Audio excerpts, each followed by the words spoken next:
All right, there we are. New game, completely new game. Well, it's a sequel, of course, but it's been since 2020 since the first one came out. Where the hell is my audio? Oh, audio is muted. Okay, there we are. Okay, hold on. Hold on a second. Okay. Okay. Zoom in here. Let's get rid of this. Okay. Streaming at a very strange time, but yeah, that's because the game only became available at 3 o'clock, so it's a bit weird. It's just how it works. But I'll be streaming it pretty much the entire day, so so I will be doing 2 streams today, but because of course I have to take a break when I have to get dinner. Okay, hey Dark Dragon, how you doing? No shell means slug, pretty much. Yes. Hey Lucas, how you doing? Valkyr. Probably won't have that much of an audience because, of course, it's a weird time. It's a new game and it's not a Souls game, not a From Software game. But on the other hand, of course, I guess it's good if I can just focus on the game and not too much on the chat. Okay, so because this is probably going to take a while because this is a blind challenge run. So this is going to be absolute shell, even though we don't. We are not going to be wearing any shells other than the prologue, but you know, because shell hell. Let's just get started. That's probably a smarter idea. Skip prologue. Is that a good idea? Because don't you then miss out on stuff? Well, if you skip the prologue, then I don't have to worry about the whole shell thing. I'm a little worried, though, that I will miss out on stuff. You have the option to skip the prologue and start a new game before your arrival at Marrow Keep. So you skip basically the very start of the... Fuck! I actually don't know if I should do that. On one hand, that would be helpful, because then you skip the whole mandatory shell thing. But what about the items you get there? Skipping the shell, that's rather shellfish, yeah. I know. Thank you, Scott. Don't skip.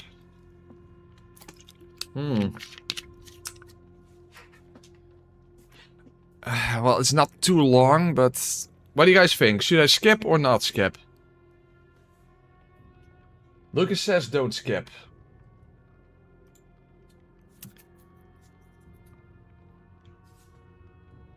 Hold on, can I start poll? Skip. Don't skip. There you go.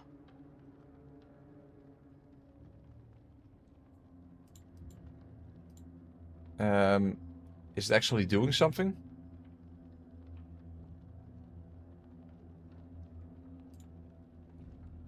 Why can't I see the fucking thing?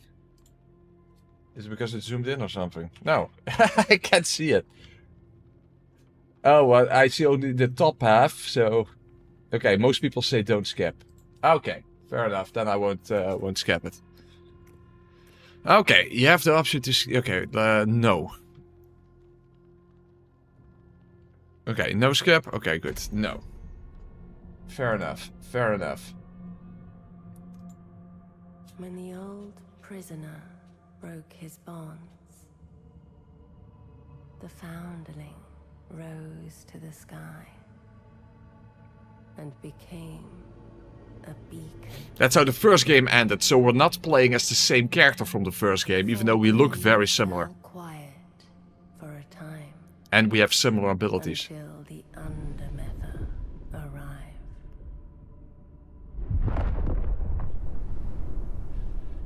At first, her remains were worshipped.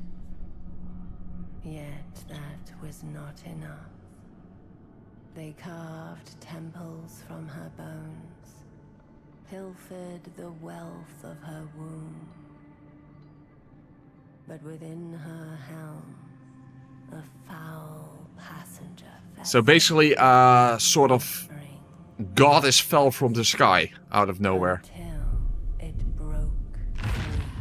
And they made temples out of her bones. Kin turned upon kin. Makes sense. The temples were ravaged, her eggs lost. She feared all her ova were gone, spoiled, tainted. But one did survive. A strong one.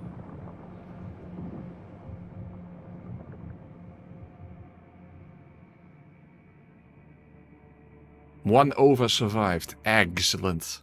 Well, we already know from the demo that there are actually a whole bunch of them, and that's basically our goal in throughout the game, is to collect all those eggs. Which is quite a challenge. An extreme challenge, in fact. Well, of course, the real challenge is playing this game without leveling up and without a shell, but... Oh boy, I hope it's not going to take too long. I have no idea how long this game is actually going to be. Of course, the first game was very short, but that was because it was an indie game. This one is very different. You're not. You hatched here, but you belong somewhere else. Arise, Harbinger. That is a cool design, I think. So, a crow with a human skull inside of its beak. So, arise, Harbinger. So, in the first game it was the Foundling, and now it's the Harbinger. I actually don't even know what Harbinger means. I mean, don't forget, it's still my second language, English. Permanent pickup items. You have found a permanent pickup. PP. I found a PP. I got my hands on a PP, people. PP items can be equipped in the active or passive PP slots in the inventory menu. That was different in the demo, I think. Active PP... I have an active PP. Active PP items share consume charges which restore and rest. This is different than in the demo. Okay. Hold on, so let's see what is actually different here. Yeah, it's different. It is different. Trollweed, a rare plant of dubious use. It's often confused for a far more potent variety. Find 999 more to reveal further details about this item. Okay, interesting.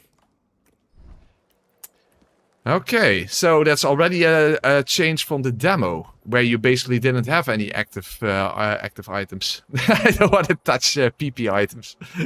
Beautiful. Well, we'll be touching a lot of PP in this playthrough, I think. Alright. So, maybe I should look around a bit to see if there are other differences in the full game compared to the demo. Speak with Daisy and she's picking up flowers. There's a pun there. Okay. Yeah, so now I kind of wonder if there are going to be other changes. Of course, it's not that surprising if a demo is different from the full game, but given how late the demo came out, you kind of wouldn't expect that.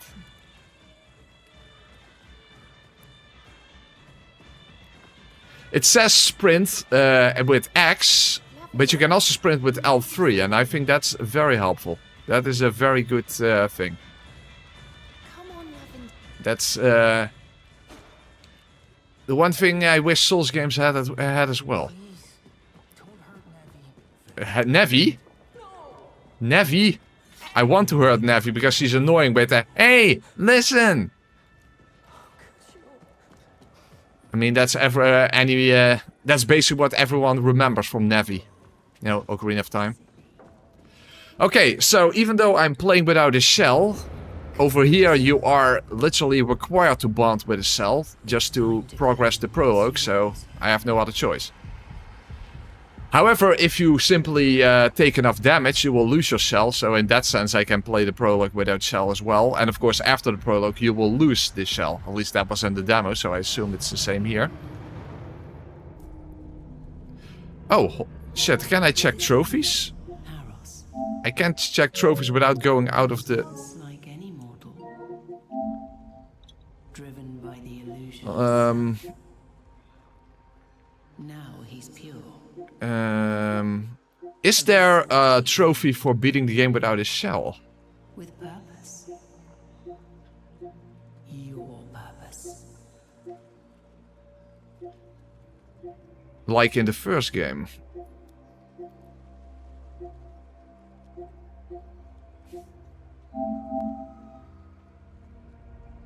Oh, those are boss trophies.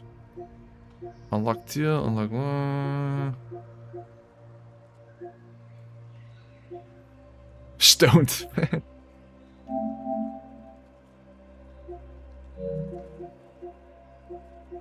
So, cleansed all beacons.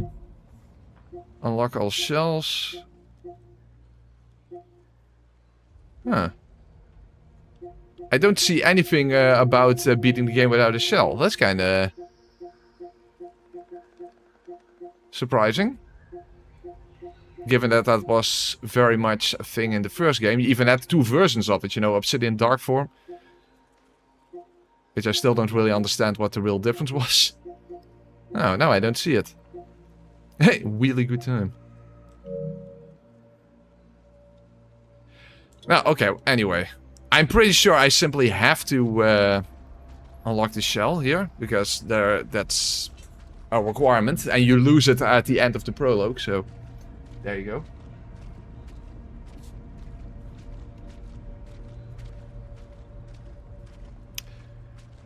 Which makes me wonder if Harros, which is a shell from the first game, even exists beyond the prologue. In this game. Well, of course, it's not gonna matter for me, but still. You're more than a weapon, child. Find what remains of me.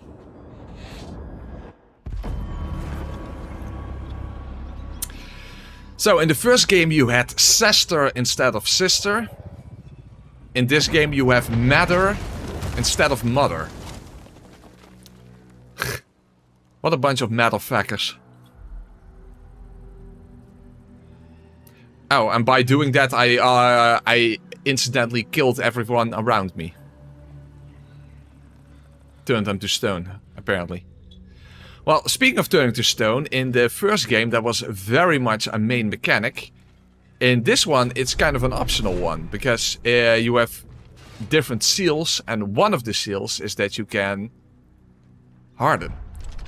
But of course, I'm also always hard. Okay, nail shot. So it's not a shotgun, it's a nail shot. So, but to be fair, it's almost like Doom Guy's shotgun, because it's pretty heavy, but of course I'm not gonna waste my shots right now, but it's a nail shot. Do not mourn. Let's give it a shot later on. Waiting. You may call me Rook. Ruk in Dutch means wank. No, wanking off. So, that's nice. Keep going. So, I will just be calling him Wank throughout the entire playthrough. Okay, so the whole goal is to play without shell, but I now had to inhabit this shell. However, what I could do is simply take enough damage, and then I will automatically lose the shell. There we go. See, now I no longer have the shell.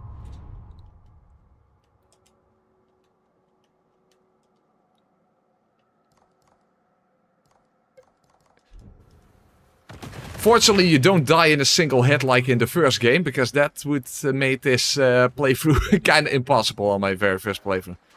To be fair, I did beat the game without shell, you know, the first one, only 3 days after release, but that just goes to show how ridiculously short that game was. Come.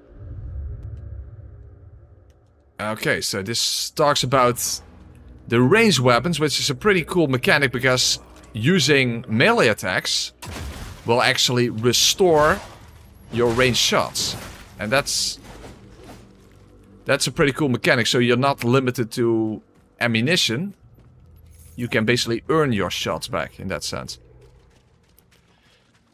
Okay, but of course I do want to get through the prologue as quickly as I can. Unfortunately, every time I get to a beacon, I automatically get my shell back, so... But of course, after the prologue, I no longer have to worry about that.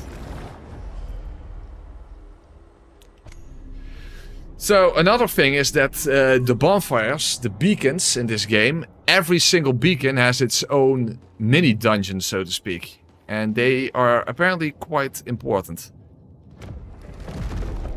In fact, over here you get an item that allows you to upgrade your weapon. But I assume that if you skip the prologue, you'd simply automatically get that, so... Technically, you can't miss it. Well, I shelled out extra money for this game, Oscar, so that I could play it early. So this is the deluxe version.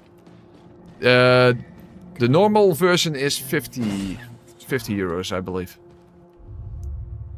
Exploiting vulnerabilities. Some enemies are more vulnerable to certain attacks. Try experimenting with attack types such as light, heavy, and ranged. So some enemies are actually weaker to either light or heavy attacks, which is an interesting thing. So here with heavy attack, I can immediately break that shield, as you can see. Oh, by the way, I should lose my shell. Hold on. As long as I don't lose myself, I can lose my shell. As shellfish as that might sound. Hold on, I should actually change the... The game is way too dark. There you go. That should be better.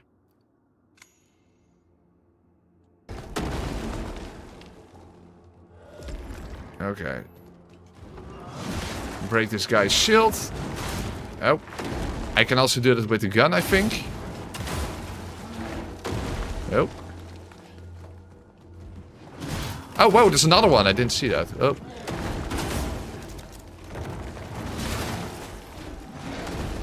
Oh, he's fast for a big guy.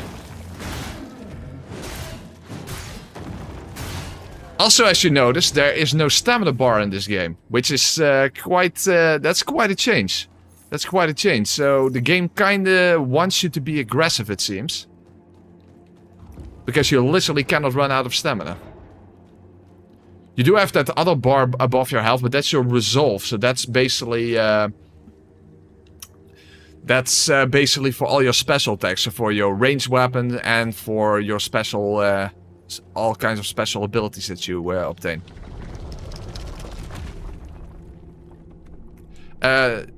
Let's make sure I didn't actually miss out on anything. I don't think I did, but just to make sure. No, oh wait, yeah, oh, over here. There we go.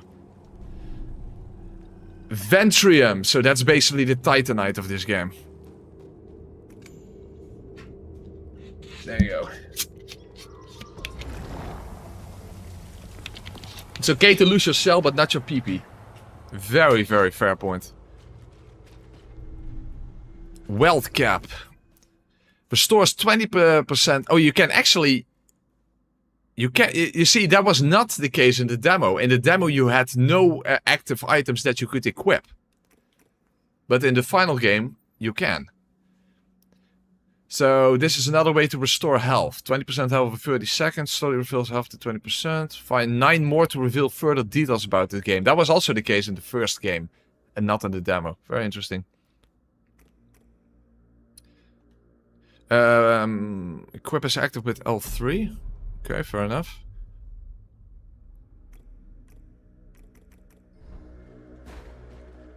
Oh, down is using item. Okay. Interesting. Okay, let's quickly lose my shell again. Yeah, this shell is a very short shelf life. Exactly. Because I need to get rid of it. Alright, very good. Your shell served. Now, you see shell abilities, but I don't have to worry about that because this entire playthrough I will not be using those. You as a brother. A brother? Don't you mean a brother? Given that everything is with an E for some reason. Sester, matter. Matterfucker. So, assuming that there's no change in the... compared to the demo. There should be a mini-boss here.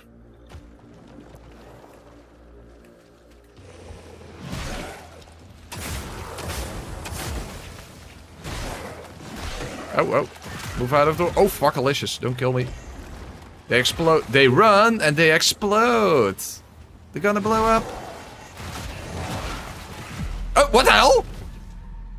I actually died. I didn't even see that. There was apparently one coming from the right or something. Holy crap. You're not supposed to die here.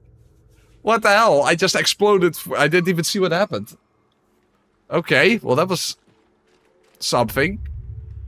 Upon dying, you will be revived at a beacon. Any gloom you gather will be dropped at the place of your death. I think gloom is only for leveling up, so I don't have to worry about that at all. If you die a second time before gloom, it will spoil and be lost forever. But the thing is, I don't know for sure if gloom is used for anything else.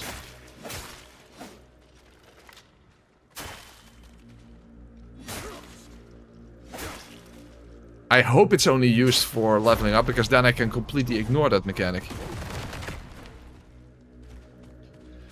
Okay, let's do that again. Jesus, that the tutorial boss there is not meant to be that you die against it. Yeah, anyway.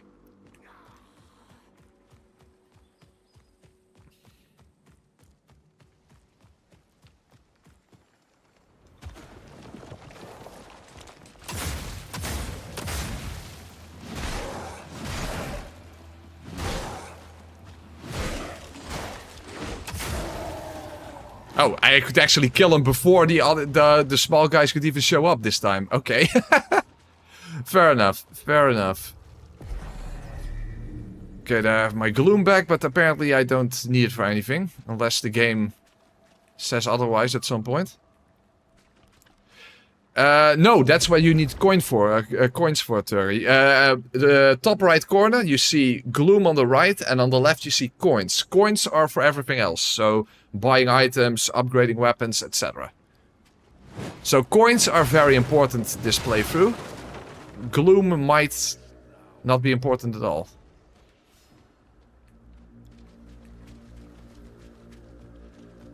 In fact, coins, even in the demo, it was noticeable that you need quite a lot of those.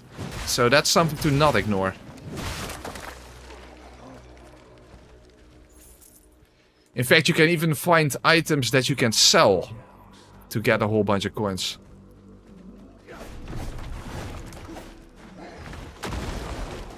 What does this do? Because it has something new. Okay, restores resolve. Grants 3% damage reduction. Okay, 3% is not a lot, but I guess the more you use it, the stronger it becomes. That's basically what also was the case in the first game, after all. For example, I remember in the first game there was like a healing item that would actually initially poison you. But if you used it many times in a row, then eventually you became immune to it, and then it became an actual proper healing item. Oh, oop. Wrong direction. So, laterite is also an upgrade material, but the entire demo I could not figure out what it was for. Because initially I thought was, oh, maybe it's like a large titanite shard. But at least as far as I could tell, that didn't seem to be the case. So then I thought was, oh, it's of course to upgrade your guns.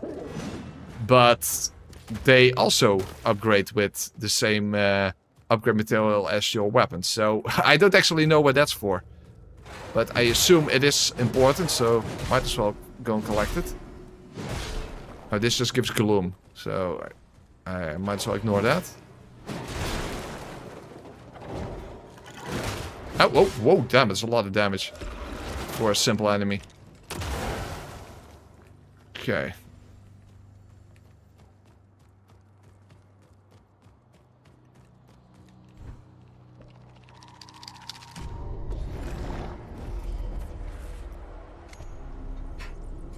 Okay then.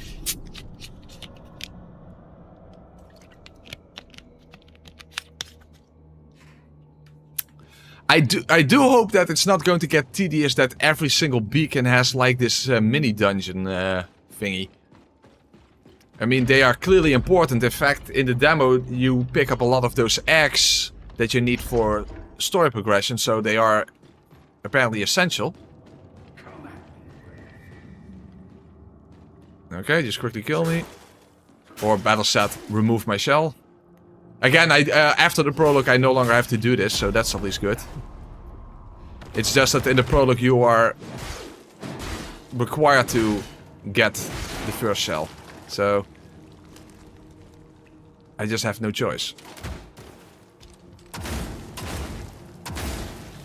Damn it, I could barely hit him. Like in real life, if you have coin and PP, you don't need anything else. Well, there you go.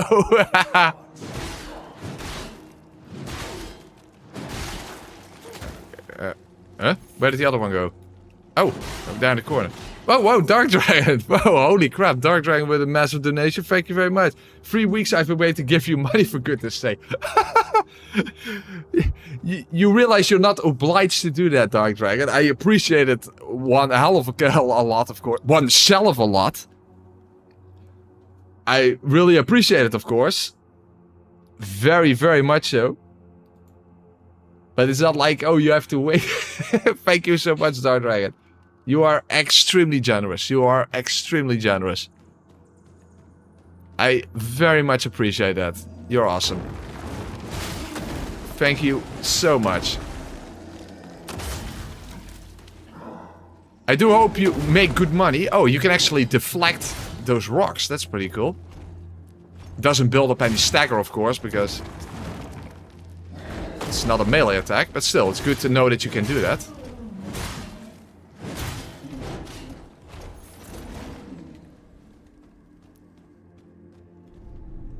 Okay, another Ventrium. Very nice. And I think that's everything in this beacon.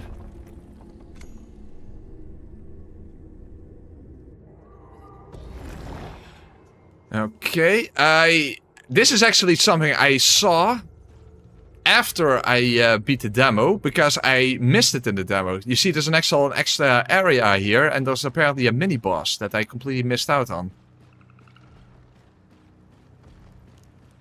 I don't believe it actually dropped something useful, but...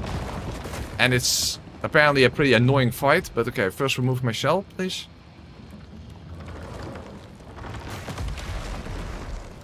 Tainted Vestige. So, maybe in the full game it actually drops something useful, but I don't know.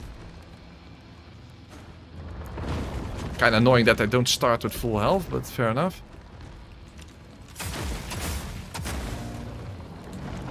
Massive delayed attacks, of course. What else would I expect? After Elden Ring, every single new Souls-like is going to have ridiculous delayed attacks. Might as well just get used to it.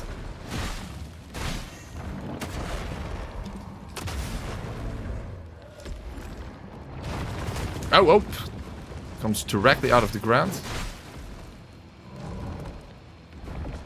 Oh, and the tracking in this game is really extreme, but that was also the case in the first game, by the way.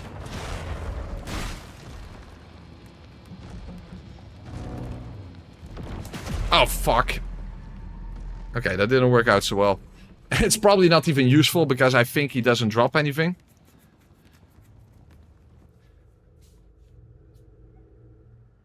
But we might as well try, because maybe it's different in the full game. I don't think you can lose your cell by just dropping off a ledge. I think you just instantly die. So that kind of sucks.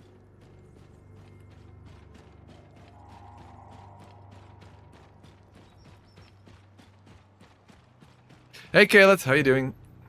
So I kinda have to allow the boss to remove my shell. Of course, we have the true tutorial boss afterwards, and then I no longer have to worry about having a mandatory shell.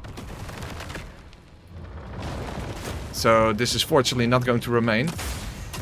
Oh, careful.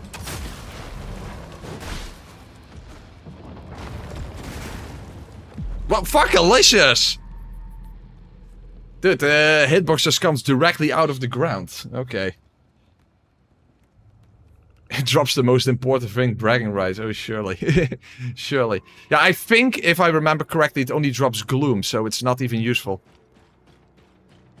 Unless gloom is also used for something else, but I don't think it is. I don't think it is. So I think I can just ignore gloom throughout this entire playthrough. I will feel gloomy. That's for sure. I will feel gloomy. Oh, the fire on the ground lingers. It actually does damage when you stand on top of it. Okay. Okay, good. Keep that in mind.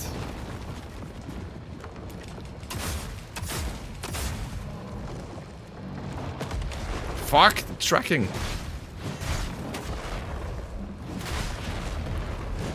Yeah, you see, I'm taking damage from the fire on the ground. That's annoying.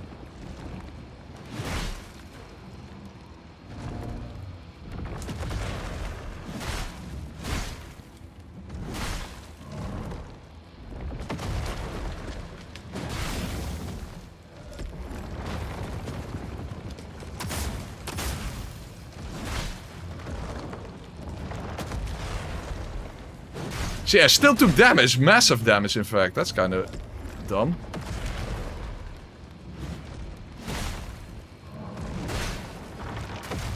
Fuck, the tracking is insane. Oh, what the hell? Oh, I'm actually on fire. Oh, I'm actually on fire. That's why I keep taking damage. Oh. That's how that works. So if you touch the fire, you're actually on fire, and then the damage keeps sticking. Oh. That's how that works.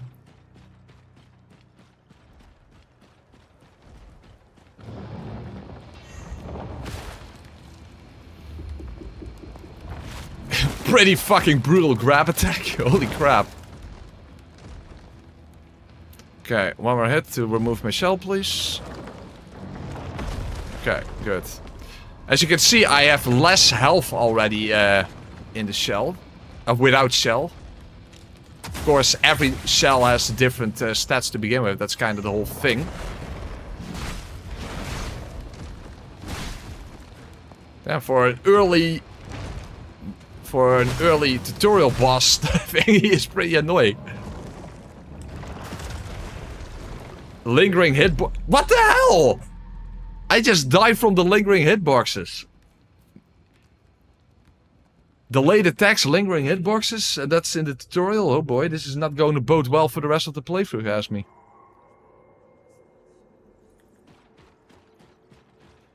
Oh, what's that called, Oscar? Half sorting or something, right? Yeah, it's the third move in the strong attack combo.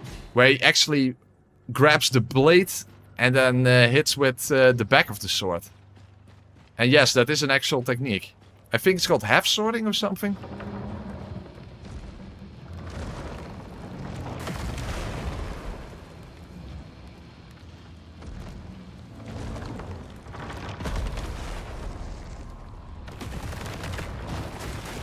Oh, you see instant hitbox and I'm immediately on fire. What the fuck? Instant hitbox, immediately on fire, and it's immediately over. Holy fuck, dude. And this is a boss in the tutorial.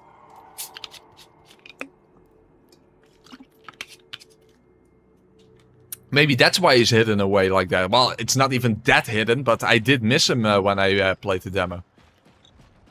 I did not notice him.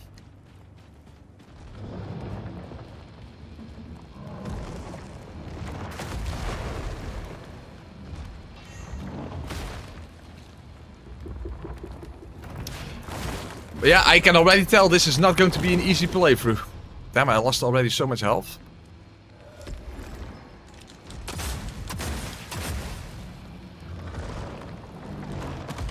See, it still hit me. And I'm on fire.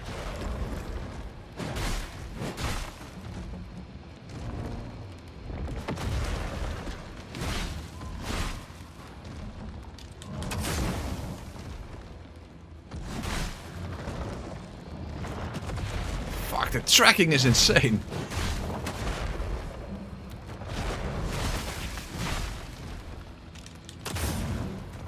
Unfortunately, that will be the thing the entire play for. Oh, I can simply block it. That's actually smarter. Maybe I should do that. Oh, that's way better.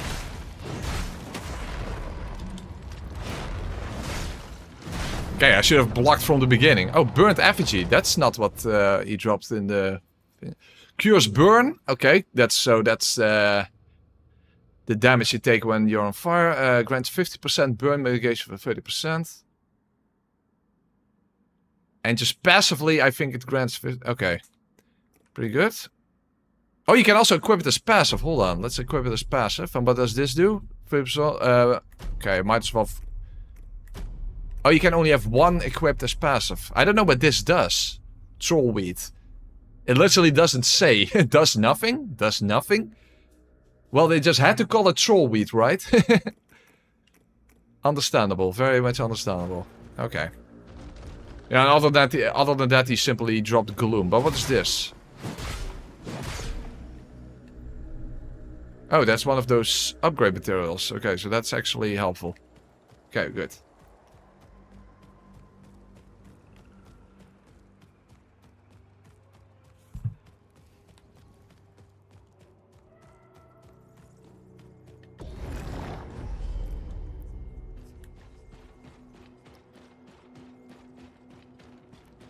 There's also like a mini cave here, but there isn't really anything in it, which I don't really understand, unless I missed something. Yeah, there's some money, other than that, and some weird-looking crabs that are half crate, half crab. Crate crabs. Crab crate. A box that you shit in. That is a crab crate.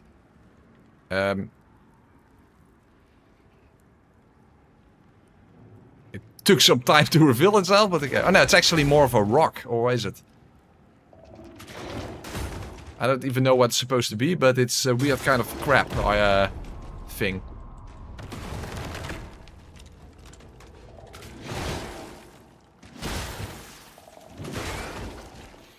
You can actually, by the way, combo your attacks, because if you do strong attacks, see, that last one is quite slow. But if I do it like this, and then a light attack, that's a little faster. So you can basically string light and strong attacks together, because if I do light, light, strong, you see, then you do that. Oh, but it's actually different.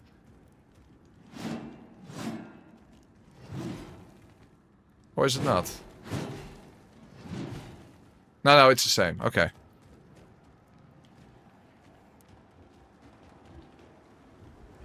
There is a lot of money here, so that's definitely helpful.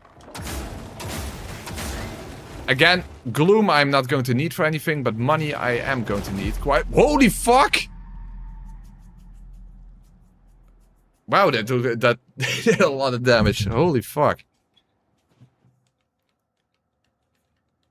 Well, they did say that the final game is harder than the demo. I think they weren't kidding. You know what? Let's just ignore the enemies and just pick up the gold. Maybe that's smarter. Oh.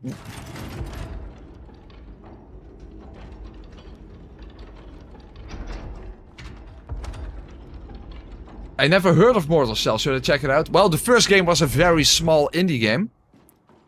Which was definitely promising, but I understand why a lot of people were like, yeah, it's just a very small kind of prototype type game.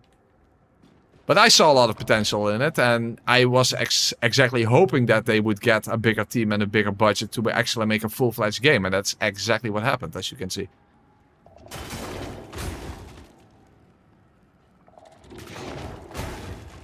Okay, one more. Okay. Now, let's quickly just pick up the money and just focus on not on the enemies, because it's not like they're going to be useful. Holy fuck, Alicious, they're so fast.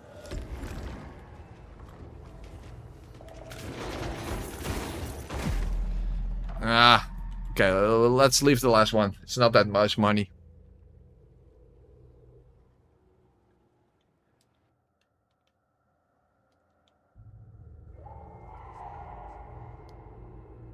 Mordhau or Mordslag? I thought something like half sorting. A more easy to remember thing. Well, whatever. To bring my over back, you must survive. Mordschlag. Murder strike. In German. Okay, well, we're at the end of the prologue, fortunately. So, after this enemy, there's like a boss fight you cannot win. Because even if you win, you still lose. That kind of fight. And then you lose this shell. So, at least then, we no longer have to worry about that.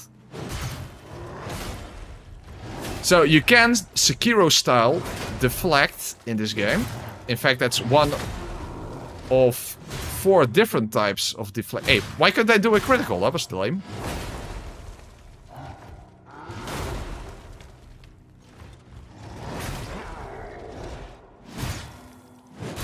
I can't do a critical. Am I missing something? For some reason I can't do a critical.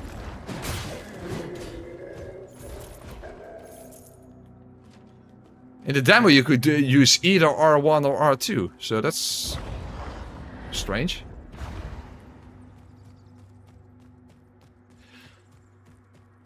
So in this game you actually have 4 different types of, well, actually 3 different types of deflecting, and then there is a way to make your guns do stance damage. Careful, it's quiet. So after this this boss fight we cannot win, we get the second option, namely the hardening mechanic from the first game. I can't explain it, but I feel as if there's something that I should remember. Something dangerous. Oh, okay, so that's why I got confused, Oscar. Well, I don't even have full health on all my healing items, but then again, that doesn't really matter because you literally can't win this fight. Even if you do win, you don't. You just die in the cutscene. It's one of those things.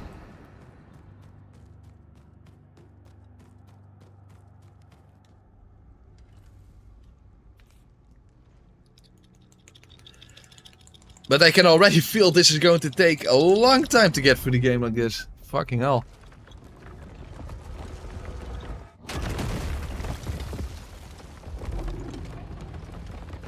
But then again, if I first would do a blind playthrough off stream, then it would also take a long time just to get through the game first time, just to then start the challenge run. So it's gonna take a long time regardless. Okay, there we have the Tar Golem. The boss we quite literally can't defeat, but let's just see how well we do. So if you see red, that means either a grab attack or an attack that you can't deflect or parry. That's what it means.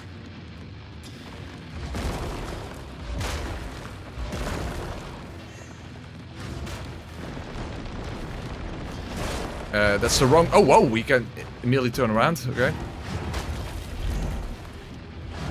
So, something I don't really like about the first game, and that's also very much the case in this game... Oh, now I can do riposte. Is that this game has really extreme tracking, and that kind of limits the effectiveness of spacing. And I don't really like that, to be honest.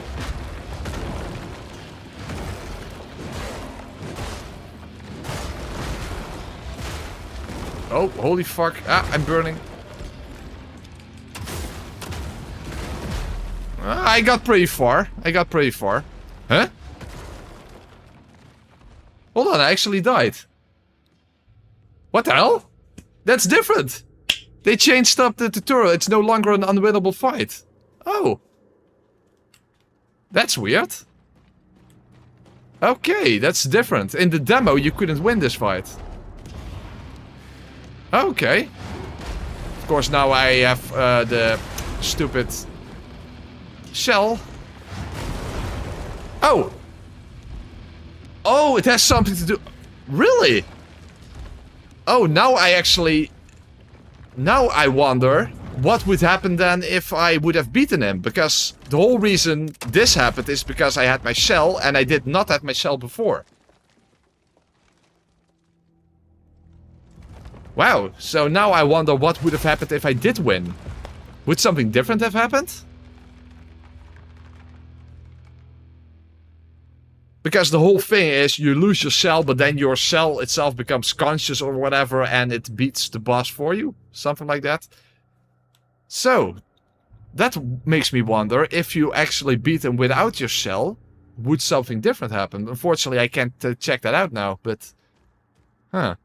I would have to start a completely new character in order to see that, but that's an interesting thing. Anyway, here we have the Buttress seal. This is the hardening mechanic from the first game. This is the hardening mechanic from the first game. However, it works a little different in this game. You see, you can just you can harden yourself to make yourself invulnerable for a while. However, there's a difference. As you can see, there's now a bar underneath my my health bar. And that fills up, so you have to wait until you can use it again. However, if you use it as an actual parry, so you harden right before an enemy strikes you, then the bar automatically fills up again. Immediately. So you can use it as an actual deflect mechanic. So, that is very interesting. In fact, that might be the seal I will mainly go for in this playthrough. And the thing is, you can use the hardening at any time. Even mid-attack animation, as you can see. Metapod strategy, exactly. Exactly.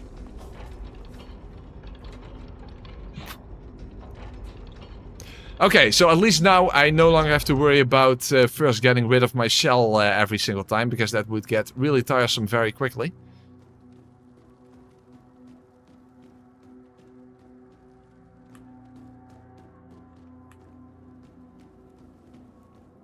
But if I don't pick up a new shell, I simply won't have any. And that's kind of the premise. Oh, blessed matter, forgive us our ignorance. Yeah, ignorance of how to actually spell the word mother.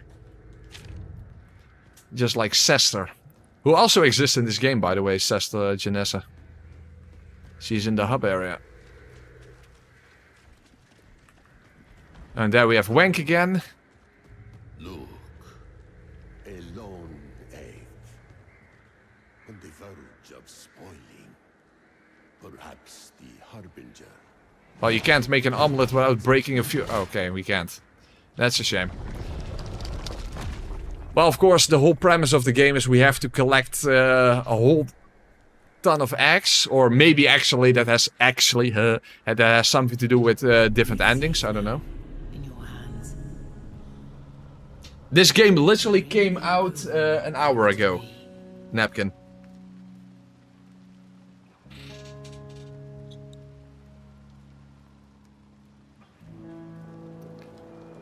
Okay, we are at the end of the prologue. Very nice.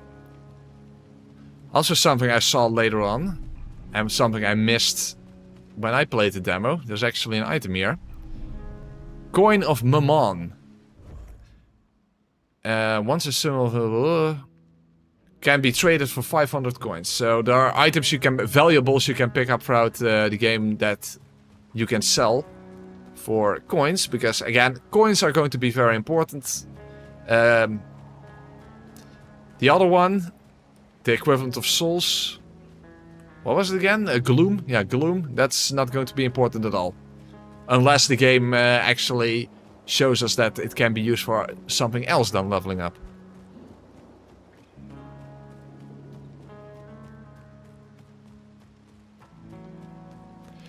One thing that Mortal Shell 1 already did very well was atmosphere. Mortal Shell had great atmosphere, and I'm pretty much sure that this game is going to be the same in that sense. You can already hear the music in the background. Speaking of music, there's actually a ranged weapon that is a loot. In the first game we also had the loot, but it was basically just a gimmick item. In This game, it's an actual weapon. Although, based on the demo, it was actually not that good. Unless you combine it with the Slayer Sill, which allowed you to build up stance damage with range weapons. However, apparently, the Slayer Sill that you get later on in the hub area is like this game's easy mode, and it actually prevents you from getting achievements. So it has like mechanic-based difficulty adjustment, and that's one of them. So that's basically for people who want an easier time. So I guess we'll just have to not pick that item up at all.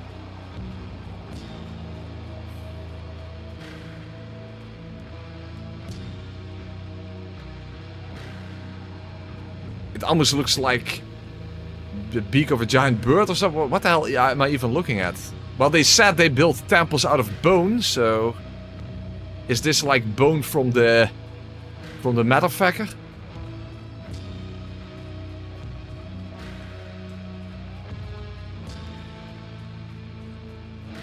Anyway, let's make our way to the hub area.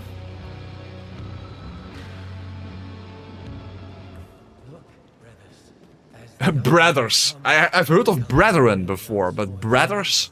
Hush. Kneel before the Harbinger. Ah, they know that place. Very nice. Very, very good.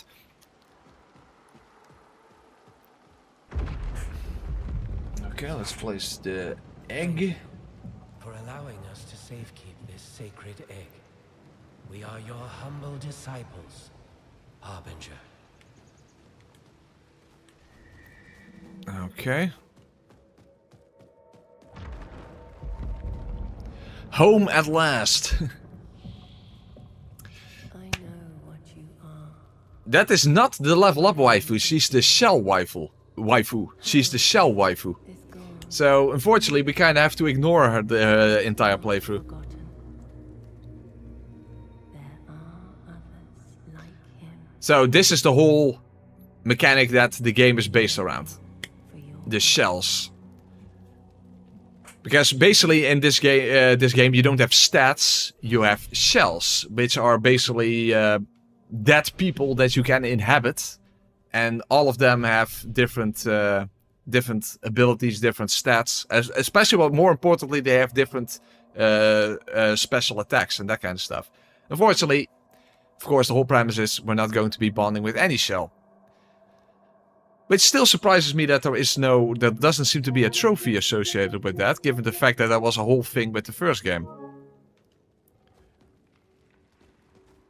By the way, this was one of the shells that also existed in the first game.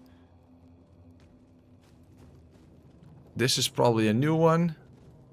This is definitely a new one with a beard and all. This actually kind of looks like that ice boss from the first game.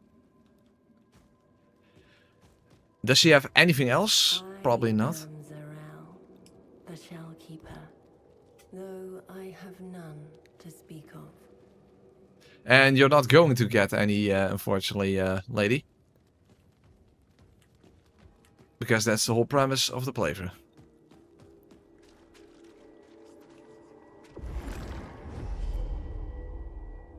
Change shades? Oh, that's, okay. I can turn myself into a skeleton. Obsidian kind of looks almost the same. It doesn't even look like obsidian in the first game. That's kind of weird. Or red.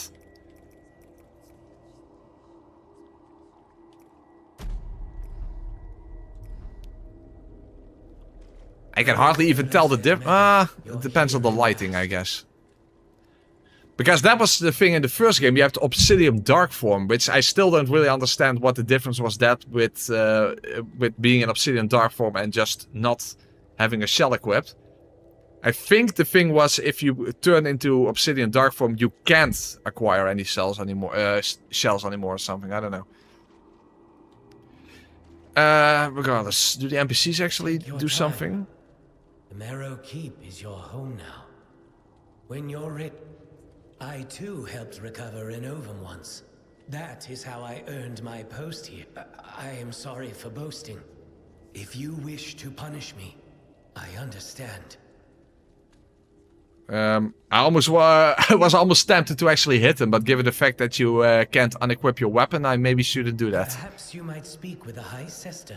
She hasn't been the same since she returned. The High Sister, I am yeah. unworthy.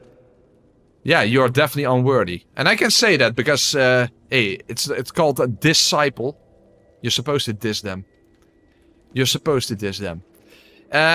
Anyway, so we are in the hub area on the... Hold on. On the left side, that's where Sessa Janessa was. In the demo. Oh, there's actually nothing here. It's the Harbin. It is my great I will save even if it is unfinished. I assume then that something will appear here later on, if he says it's unfinished. Do you wonder this tunnel? Yeah? I have perhaps it is... Okay, so this will turn into an actual tunnel later on then, apparently. Fair enough, fair enough. So that's something we unlock at some point in the game. Okay. Some coins, very nice, because we need a lot of those. And in case... Okay, we have another upgrade material, so that's a Titanite shard, basically. And over here... Oh, there are two things. Vratko self-study? What the hell does that mean? A picture of feet. This is not a From Software game. Miyazaki had nothing to do with this. Why is there a picture of feet that you can pick up? And what the hell is it used for? What the fuck is this? I just picked up a picture of feet. A crudely drawn picture of feet. And that was not here in the demo, I think. Unless I missed it. Oh boy. A picture of feet. That's not what I want.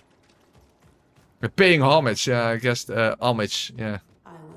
So here we have Sessa Janessa, which was basically the upgrade waifu of the first game. Sort of. Of course, you couldn't level up in the first game, but you could upgrade yourself. I see you're prepared. But in this game, she's more like a training NPC. And she gives us the Infinite Seal. So first, this is the one we already had from the beginning, and that's just Sekiro-style deflecting. So you can either block to prevent damage, but if you time it correctly, then you can break stance. But of course your own stance can be broken as well, and that's really brutal, because it will prevent you from moving for like 5 seconds or something. So basically, if that happens, you're dead. But this is the Infinite Seal, and this is basically the difference is... This is like a Dark Souls style parry. So it's basically high risk, high reward, because you do way more stance damage, but... It's an actual animation that you have to go through. So let's actually try it out.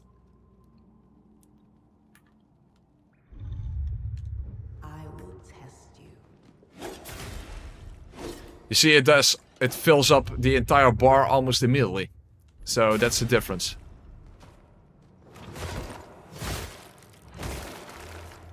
Well done. But we also have the Hardening Seal. Hold on, let's see if we can try that out. Because that's the third version.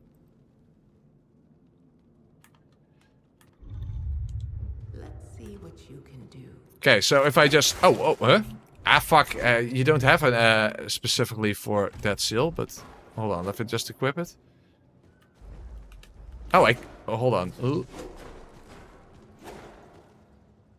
So, first you can just harden and... You just won't take damage, and it will actually knock enemies back. However, then it will take a long time before it fills up again. However, if you... time it correctly, you see now I can immediately do it again. I can just use it as an alternative way to deflect. So it's like it's not as high reward, but it definitely is less risk. So it's sort of in between the secure deflect and the actual Dark Souls parry. So, but it is interesting that you have those 3 different mechanics that you can choose from. There is a 4th one, but that's the game's built-in easy mode that prevents you from getting trophies and whatnot. So I kind of plan on not using that.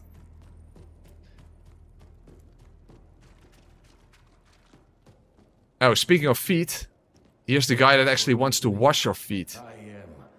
May I wash your feet? I think this is actually Miyazaki's side project then. Maybe that's the case. Will you allow me this honor? Yeah, you fucking creep. The milk bath.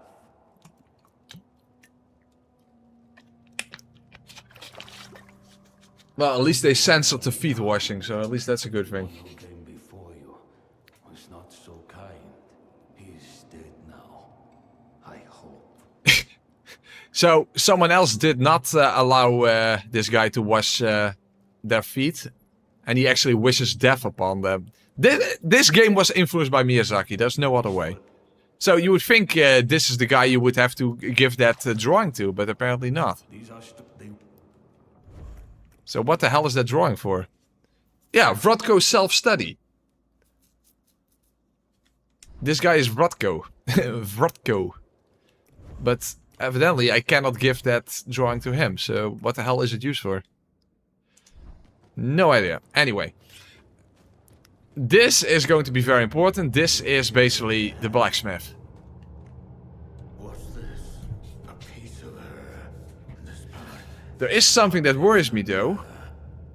I can already upgrade my weapon, but of course I don't know what weapon I want to use. And I don't know how many upgrade materials we are going to find in the game. So I kind of have to be careful with that. Maybe it teaches you to wash your own feet. Hey, yeah, Dick, how you doing? She could do a lot more if we fixed her up. So, because I could already upgrade my weapon quite a bit. But should I do that? That's the thing. Maybe I should just wait. I have tried the other weapon in the demo, and I actually didn't like that other weapon that much. It had a very good running attack, but other than that, I thought it was inferior to just the regular sword. It's the axe and dagger, especially because the dagger is in between your combos, and it does practically no damage. So your damage output is very inconsistent. You there? You're that special brave, right? I've got something nice for you. His name is Merrick. So are we going to play a children's card game to determine the fate of the world? You know Merrick, Yu-Gi-Oh! Okay, Forgotten Crossbow. That's also something you could find in the demo, but he didn't point it out in the... Free, but I got plenty more. Just come bit. Is it true you've this spent what? The shop's a mess, right? But give me some time. Maybe I have to go and collect... So that's different. In the demo, he pointed out where the axe and dagger was. But in this one, he points out where the crossbow is. However, he doesn't give any other services before you get that one, I think. At least it looks like it, because he doesn't... He doesn't have anything else to offer. That's a weird looking turtle. In the demo it just said dog, but it's actually called Louis or Louis. Louis or Lois. Louis. Still, weird looking turtle. Anyway. It's kinda to the shadow realm with you, exactly. It's kind of surprising that there are quite a few differences that we already noticed compared to the demo, given that the demo came out so late. And there's still changes. Okay, so this is the game's easy mode. But I assume just as long as you don't equip it. Maybe we should just leave it behind then. Just to be safe. So the Slayer Seal, basically, I think it gives you health and resolve back when you kill an enemy. And if you use your gun, you can actually build up stance damage. So this is basically meant as the game's easy mode, but if you use it, you cannot get trophies. Maybe you should, Morris. Maybe you should. First of all, you can't compare the second game to the first one, because the first one was made by a team of only 15 people. It was literally, it was just an indie game, even though it looked like a double A game. It was actually an indie game. So this is an actual full-fledged Souls-like. So it is not really comparable in that sense. Okay, so well, we'll leave the third of the fourth seal behind then.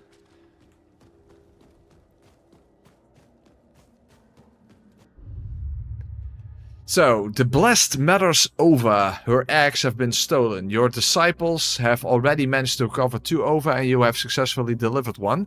The rest must be found. Returning unblemished ova to Mare's Keep will yield rewards at the Gloom Siphon and progress the story. So that is the goal of the story. To get those eggs back. You will get a gloom for every egg you deliver, but that's of course not going to be relevant for us. As was foretold, you have brought more over. And do you have anything to offer? My faith. May the Nether shelter you in her bosom. I do like being sheltered in bosoms. Okay, he doesn't really seem to do anything useful yet. Maybe later on. So again, I can upgrade my weapon, but maybe that's just not smart to do because I don't know how many upgrade materials I'm going to get. So, and I have no idea what weapon I'm going to use or how quickly I will even find weapons. The axe and dagger was, strangely enough, in the first demo, it was located where the crossbow is. In the second version of the demo, it was located around here where the third beacon was. Also, that's going to be different in the main game as well, because if you go up this elevator, there are 2 directions you can go into. In the demo, the second direction was locked off. I assume it's not going to be locked this time.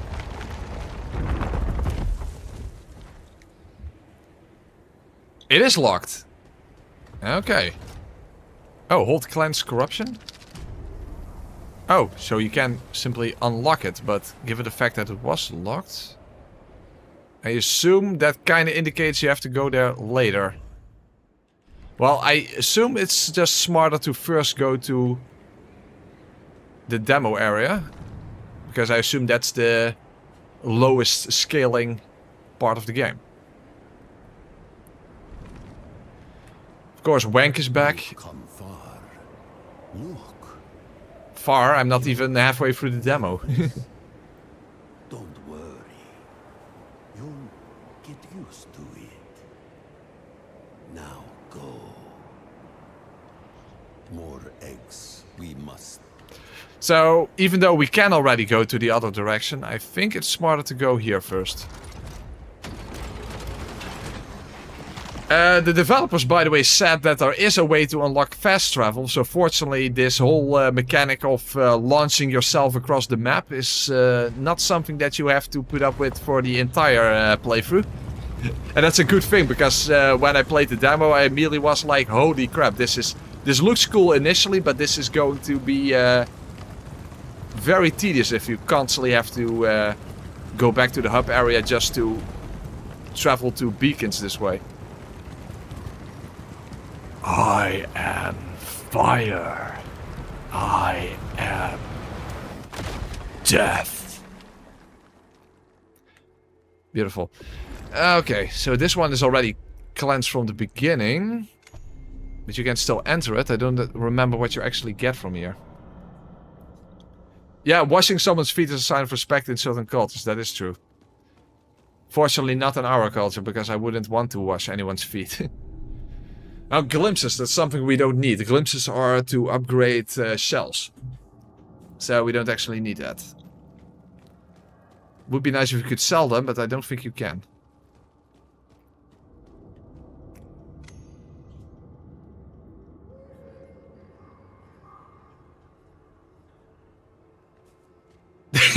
When I try to wash strangers' feet, it says harassment and that I'm a creep. Double standards.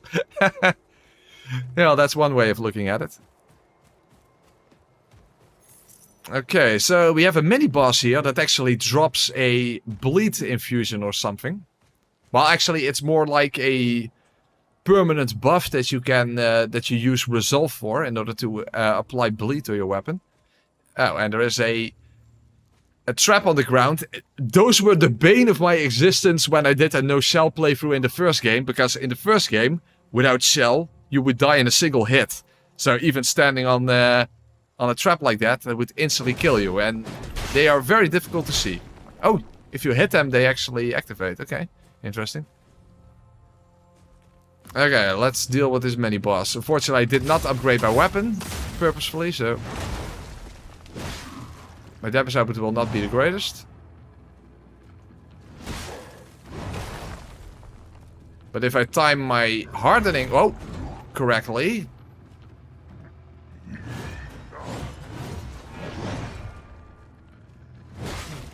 should be able to stagger him.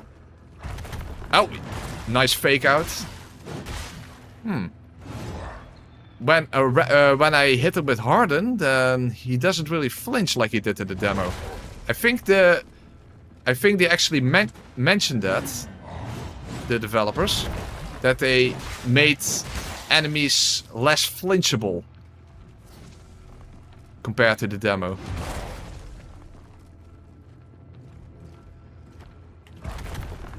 He has that fake out where he basically does. You think he's going to attack from the left, and then he turns around.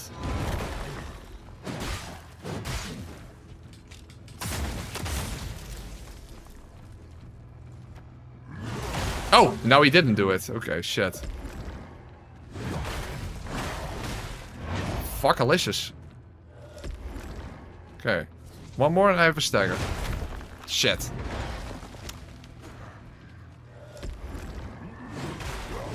Fuck! Oh, but my bar was not filled up. Oh, fuck, my bar was not filled up. Okay. Shit. Okay. That was my problem. So, if I don't time my hardening correctly, I have to watch out that the bar fills up slower. That's the whole mechanic. If you use it as an actual parry, you can immediately use it again. If you use it too early or too late, then you have to wait for the bar to fill up.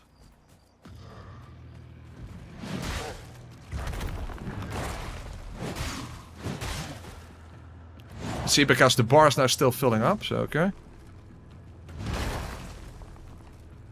That was correct timing. Oh, what?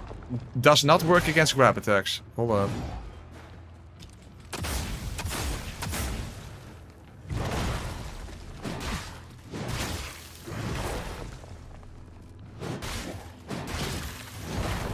I'm kind of forgetting that I don't have stamina to worry about, so... Oh. So I can't just attack as much as... Oh, fuck. I fucked that up. Oh, that was almost on the edge.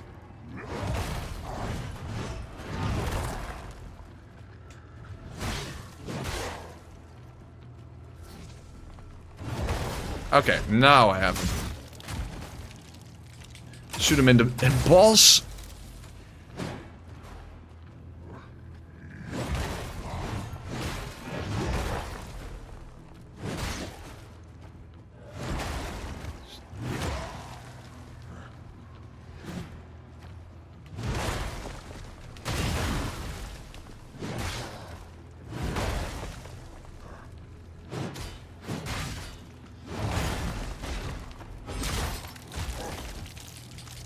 I wanted to finish him by shooting him in the balls, but I couldn't. I didn't have enough resolve. Okay.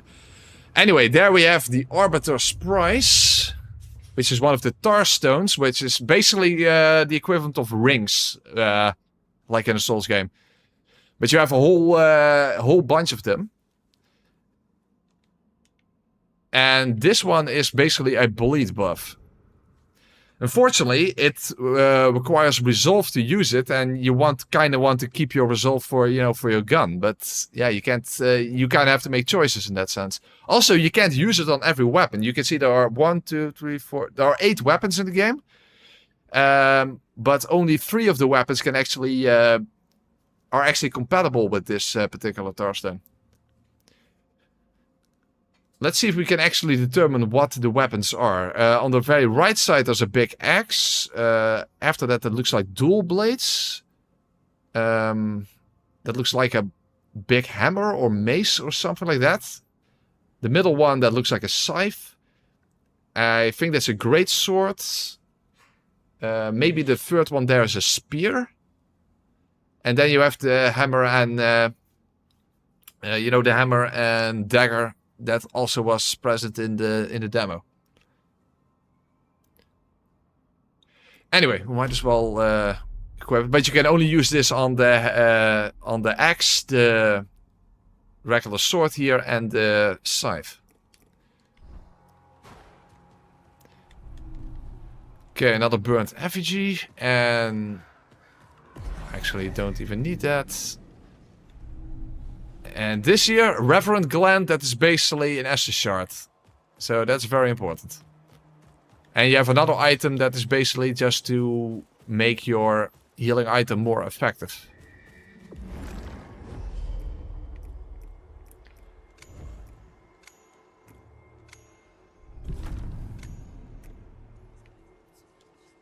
The other one is called Synaptic Vessel. What the hell does synaptic? Synapses? Okay, anyway. The thing is, I really want to upgrade my weapon because I'm obviously not doing a lot of damage. But yeah, when am I going to find new weapons and when do I get... Maybe you don't have to be as stingy with upgrade materials, but that's the thing. Who knows? Who knows how stingy you have to be? You simply don't know.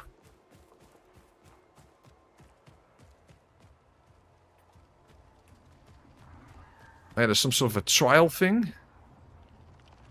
I forgot what this was.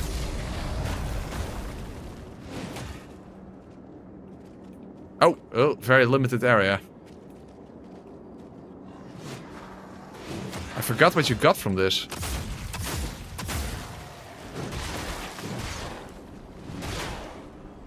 Well, these ghosts are very flinchable. And since you don't have stamina, you can just keep wailing away at them. Well. Promised out 2 of them. Yep. There are 4 of them, in fact.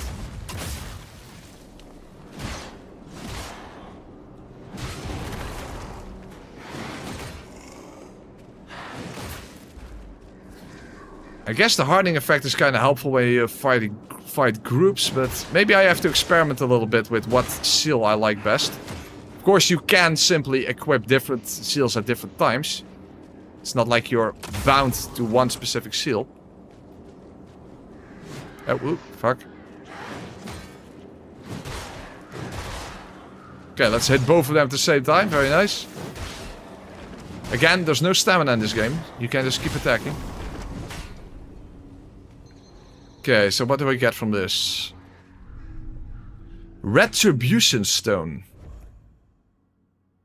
Oh, repose damage increased by 10%. Okay. And if you upgrade it, you can get it as high as 20. Basically a Hornet Ring. Okay, very nice. Hey, Napkin, thank you very much. You have 28 feet to us, Pressboy. Why 28 feet specifically?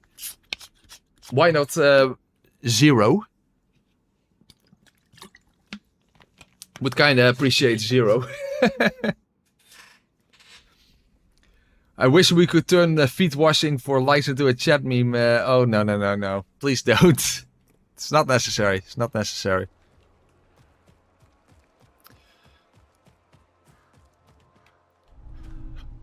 Oh, another upgrade material. Very nice. And here we have a returning character. It's Gorf. Frog backwards. Creative, right? Very creative. This is Froggo. Gorf. From the first game. But he is sick. That's kinda sad.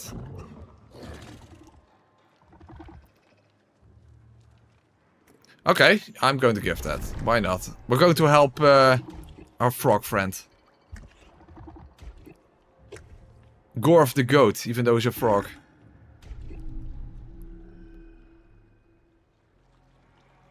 Taok. No, goat backwards. Mars Pearl. Okay, so that's... Oh, we can trade that for coins. Well, that's actually a good trade to get one less mushroom. But we get 2,000 coins in return.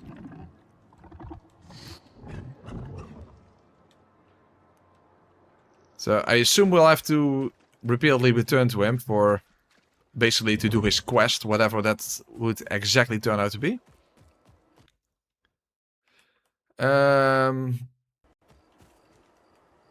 I think we couldn't go here in the demo, so we're in uncharted territory now.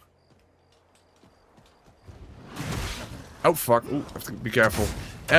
Unfortunately, one thing this game seems to be very fond of is throwing a lot of enemies at you at the same time, and that worries me a little bit.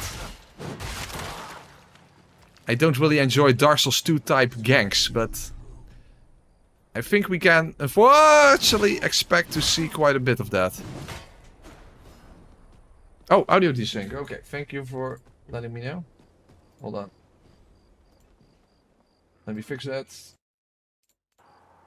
Okay. That should have fixed it.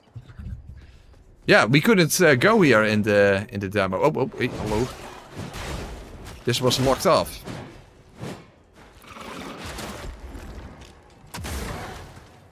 But oh, hey, there's another beacon there, so I guess we might as well go there then. But I'm thinking maybe it's smarter to first do everything that we also did in the demo. Because I assume you're kind of meant to do that early on. After all, why else would they make that part the demo?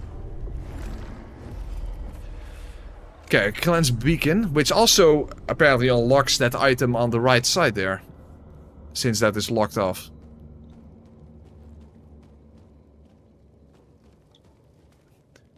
It's said that any game with a 2 will have ganks and incessant enemy spawns? What the hell does incessant mean? Is feeding Gorf mushrooms a Super Mario joke? Like a toad is a mushroom. No, I think you just have to feed them different items throughout the playthrough. And a mushroom is just the first one, I think. What's that white thing on your back? Well, I have 2 things on my back. First of all, this is the gun. It's my shotgun, my nail shot. And the other one is my seal. So I have 3 different seals to choose from. There's technically a 4th, but we're not using that. So we have the untarnished seal. This allows you to do Sekiro-style deflecting. So you can literally deflect as in Sekiro. If you block instead, then your own stagger meter will build up. And if it gets completely built up, then you're fucked basically. But you can use Sekiro-style deflecting. Maybe this is actually smarter to use this than the hardening, given the fact that hardening can also fuck you over. But this allows you to use the hardening mechanic from the first game. So basically when you're hardened, you are invulnerable. However, it takes time for the seal, you know, see that meter underneath my health bar to fill back up. However, if you use it with the same timing as a deflect, then you don't have to wait for the meter to fill up again. And the third one is the infinite seal, and that's basically a Dark Souls 1 style parry. So this does a lot of stance damage. So you can break stance very quickly with this one, but since it's an actual animation that you have to go through, it's high risk, high reward. So that's basically how it works. I think I just have to experiment a little bit with the different seals. Fortunately, you can just equip them whenever you want, so you're not bound to one specific playstyle. You can just change on the fly. So that's a good thing.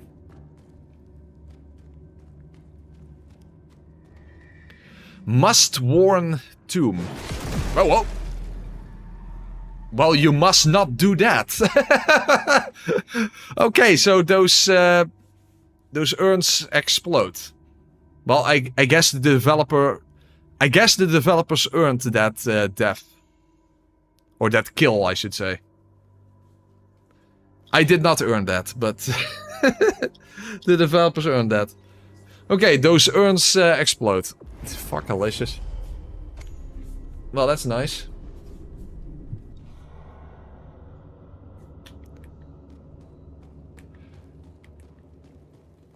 Well, let's try that again, and, well, let's try not to hit those urns again. Son of a bitch. Okay, I now have the deflect seal. I have to keep that in mind, of course, what I have.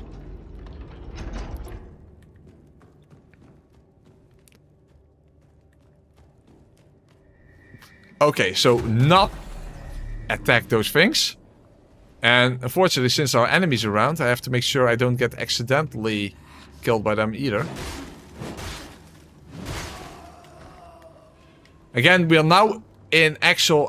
Oh, hold on. If I just use my range... Oh, of course. If I do this...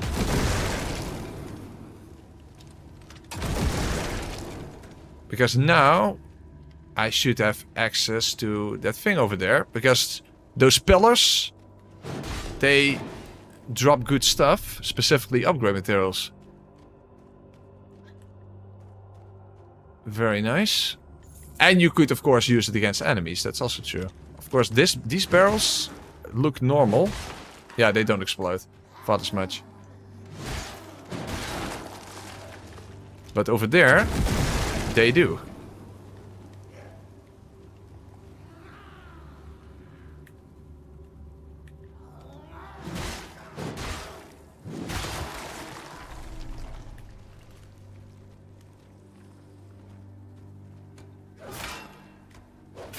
Ooh, you can block only a few times before your guard gets broken, so blocking is not really something you want to do. It's basically more like a punishment for not correctly timing your parries.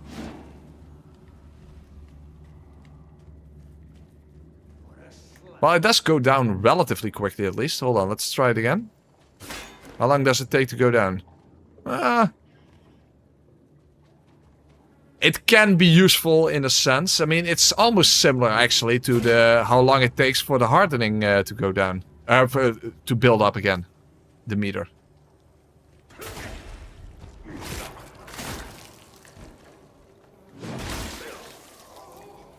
So it does have some tactical uses, but it's... I saw too late that those were the exploding ones. Fuckalicious. Shit. I did not notice. Son of a bitch! I have to do that all over again.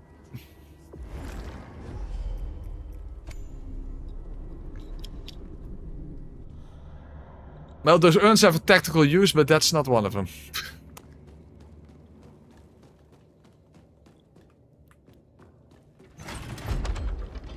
Well, it wouldn't be the fuck, let's just... It wouldn't be the first time, Oscar.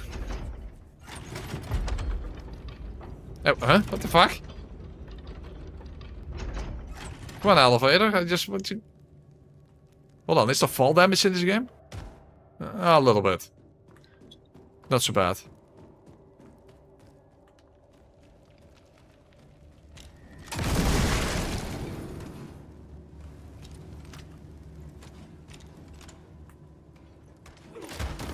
Oh, he's not moving forward because he's also a ranged enemy. Okay. I was like, let's lure him forward and then make the urns explode, but that doesn't work. Oh, you only need a single deflect to break the stance of these enemies? Interesting.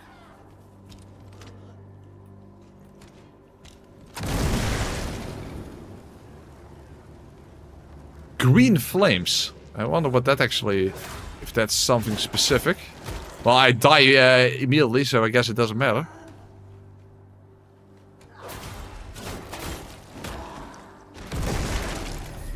Okay, well at least we got rid of that. I assume that the flames on the ground are lingering hitboxes, so... Let's not fuck with that. Oh, ooh! I saw it happening! Son of a bitch! Ah. These urns are going to be the death of me. Well, they can immediately put me inside of one. I suppose. Fuckalicious.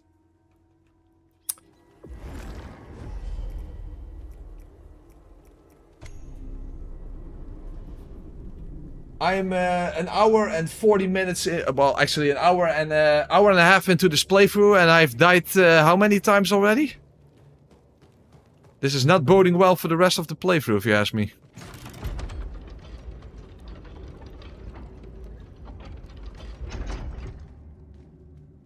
Well, at least the elevator doesn't glitch out this time.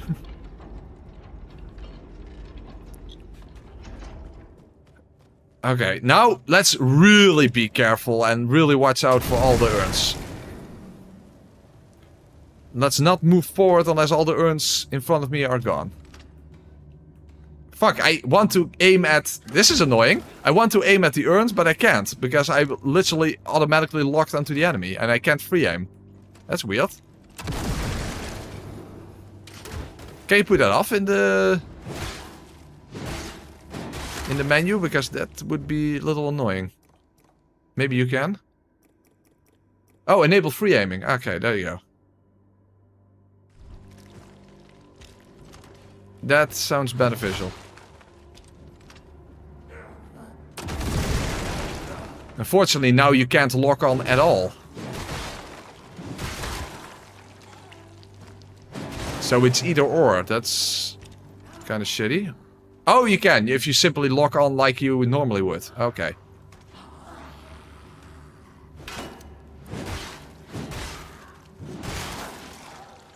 Very nice. Very nice. Oh, fuck. I don't have any... I don't have resolve enough for the shot, so please move forward away from the urns.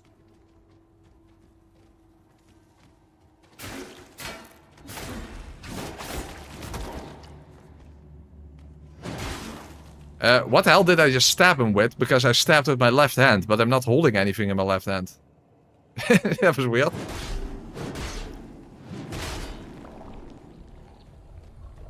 Okay, that gives me full resolve. Very nice. So now I can get rid of that.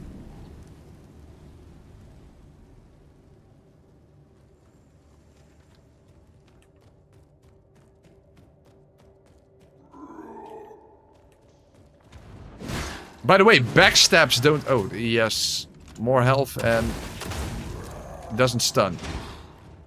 There are no backstabs in this game, apparently.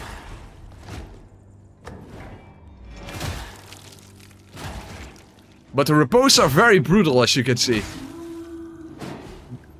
I do appreciate that. I do appreciate that. Okay, just give me coins. Well, that's fine. That's fine, because coins are important. So, as you can see there, at the end of this mini dungeon, there's an egg. So these mini dungeons are not actually optional. Of course, I don't know if you need to collect all eggs just to get the ending. It might be that there are like different endings based on how many eggs you get. I don't know. I mean, it's a new game, of course. I don't know. Anyway, we got that done. So, I wonder, should I continue onward here, or should I go first to the tutorial area? Hey, hold on. Forgotten crossbow. That is not in the same location as it was in the demo. Because it's over here. In the demo, you couldn't even get over here. Okay, now I'm interested. You know what? We're going to do the demo area first. Because now I do wonder what is going to be different compared to the demo. Because there are so many differences already.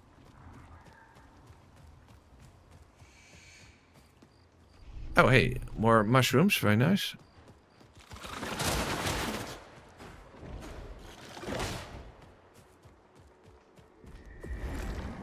There seem to be quite a lot of differences. Also, the first actual main boss that you fight in the demo, right before that, you get another thing you can give to the blacksmith, which allows you to upgrade the tar stones. Assuming that's at the same location in the main game, I definitely want to collect that, of course. After all, I can't level up my character. I definitely want to upgrade the stuff that I am allowed to upgrade.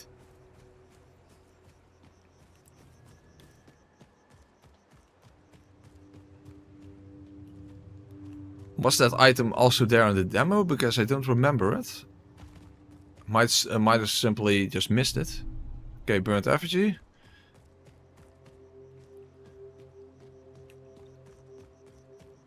Okay.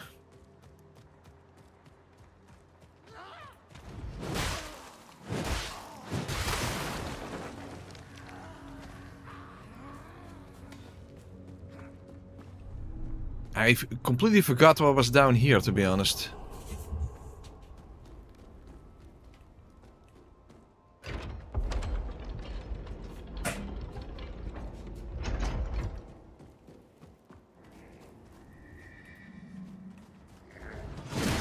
Fuck. Running attack does a lot of damage, but it's kind of slow. But you have two different versions. You have the heavy version and the light attack version. The light attack is actually a jump. Unfortunately, it doesn't provide iframes, so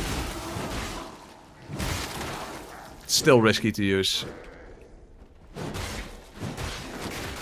Well, what the hell? Well, they said that in the actual game that enemies are less susceptible to getting flinched, and that was definitely noticeable.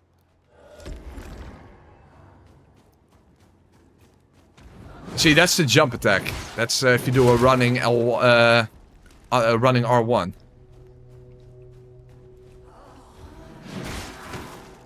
And that's a sweep attack that does a lot of damage, but it's very slow, so you have to watch out for that. The axe and dagger, they had really good running attacks, but other than that, I thought that weapon was actually a little annoying. But the running attack of the axe is basically either a very lengthy jump, or like this spinning attack that does a shit ton of damage. Fortunately, I have no idea where the weapons, of course, are located in this game. There are only 8 weapons in the entire game, so there aren't that many weapons. So, I am thinking of simply just upgrading this weapon. And just hope that this game is not very stingy when it comes to upgrade materials. Because I'm probably better off doing more damage quickly. Oh, whoa.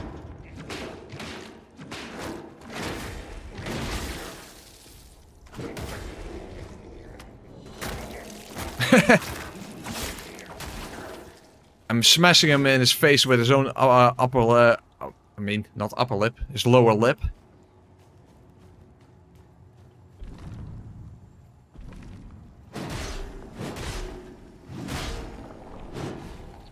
Okay, that simply gives you resolve.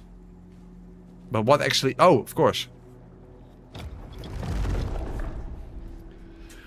Obsidian left? What the hell does that even... Left? What the hell is a left? Oh, you have to... It's another thing for the blacksmith. I don't remember what this is for. But if it's specifically for the blacksmith, I assume it's important. Oh! I think this is to upgrade your ranged weapons. And a parasitic stone? What was that again? Slaying foes grants the stone leech stacks. The problem is, what the hell is a leech? Gains stacks by slaying enemies. Each stack increases max health? All stacks are lost on death. Oh! Okay. So, if you can basically increase your health bar, but the moment you die, it's all gone. So, yeah. Given how often I will die, I think that's not going to be that useful, but hey, we might as well equip it.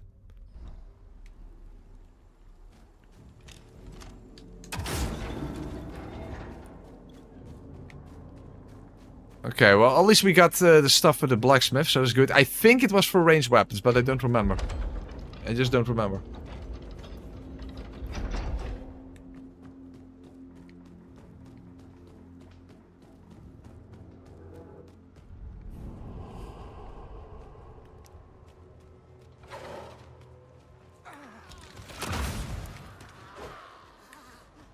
Okay, let's just ignore these fucks and let's first quickly get to the other beacon here, because I know there's a beacon here.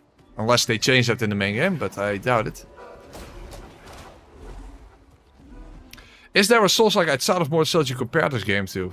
I don't know. That's a good question. I don't know.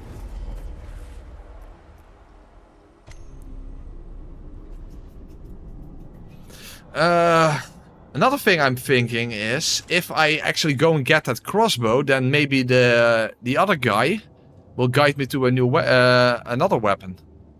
Given that his shop is not open yet, and I think you need to collect the crossbow in order to do that.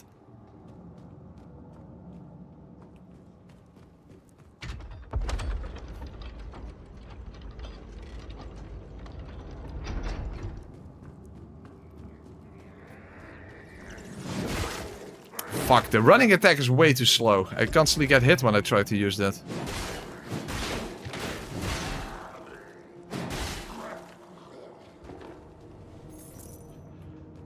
Because it has this startup animations. You see, you do this sweep, but you're basically vulnerable right before that sweep comes out.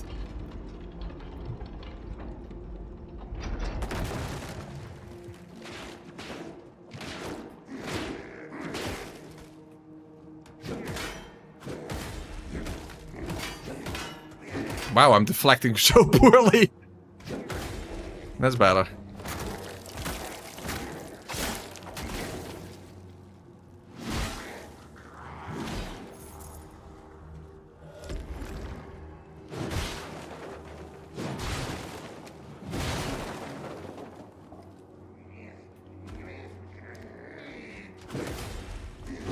That's better.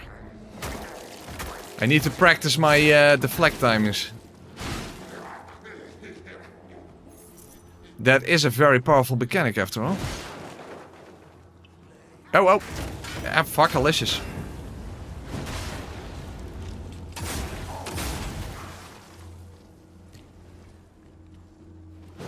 But yeah, there are no backstabs. I instinctively want to get behind the enemy to backstab them, but you can't do that. It's not a mechanic in this game, unfortunately. Which is definitely a shame.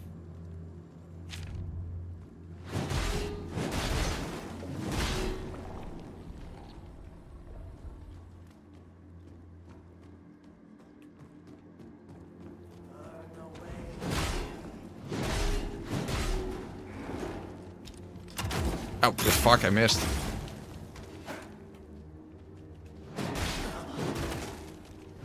Really? Fuck, delicious. Ah, what the hell? They constantly get the first attack in. You see, no backstabbing.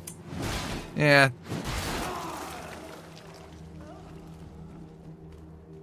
Would be nice if that had been a mechanic. Unfortunately, not the case.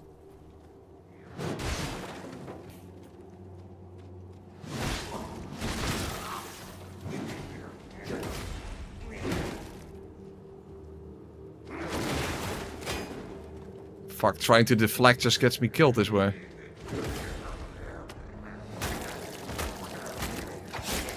I'm already out of healing items after all.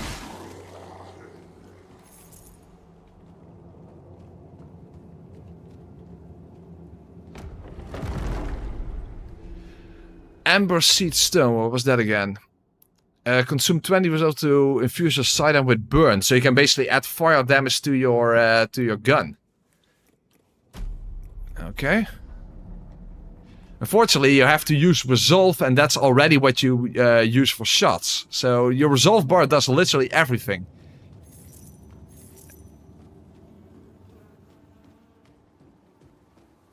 In that sense, the lack of ammunition might be a little annoying, but yeah, it's basically meant to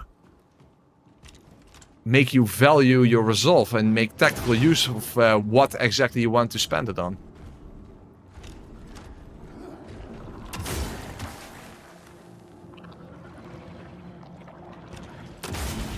Ah, fuck it, let's just use the mushroom. Actually, it hardly does anything. And I'm already dead. Shit.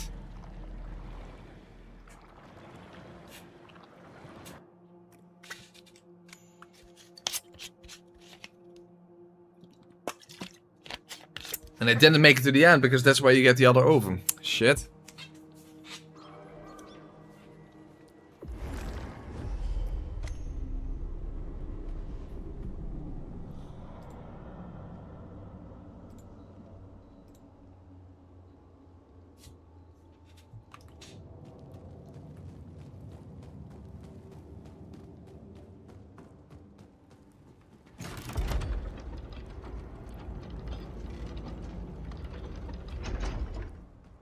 Again, it might be the case that you don't even need to collect all those ovum.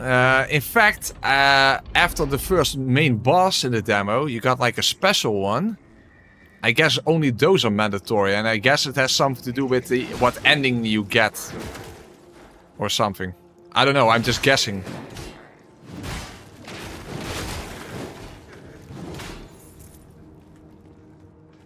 I'm obviously just guessing because I don't know either. Because I can't really imagine that all these mini dungeons have to be completed just to get through the game at all. It doesn't sound too plausible. Problem is now, of course, everyone is going to follow me and then I still can't...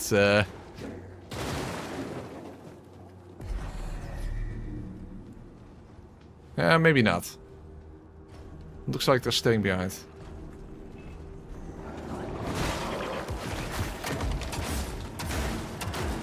Okay, maybe I should remove free aiming, because now I'm just wasting my shots.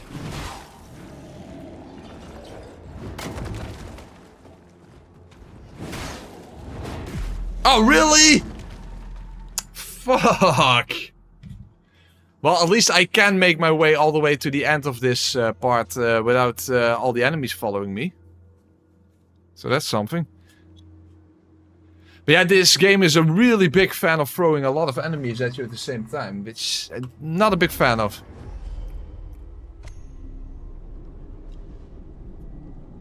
A little too... hey, someone said compared to another Souls game, that would be Dark Souls 2 in that sense.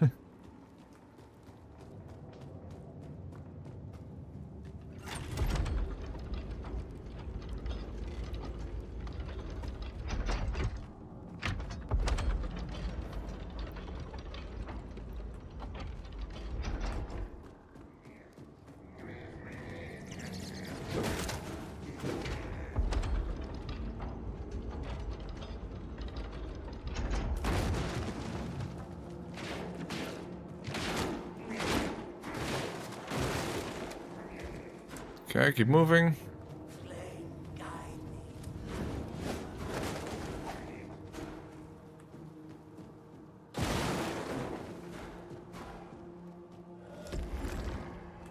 First need to get rid of the these two enemies.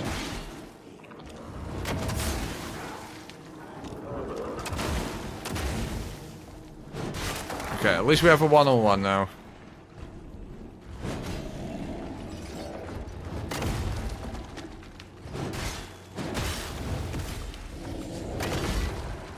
Oh fuck, if you tap the L1 button then you can't deflect. Oh! So you basically get punished for it like in Lies of P. Okay, so you can't... it is a Sekiro style deflect, but you can't use the Sekiro tactic. Of, you know, with spamming L1. I guess it makes sense. I guess that makes sense.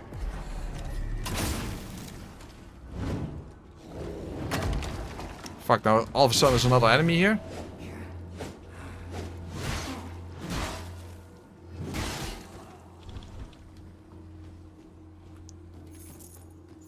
Okay.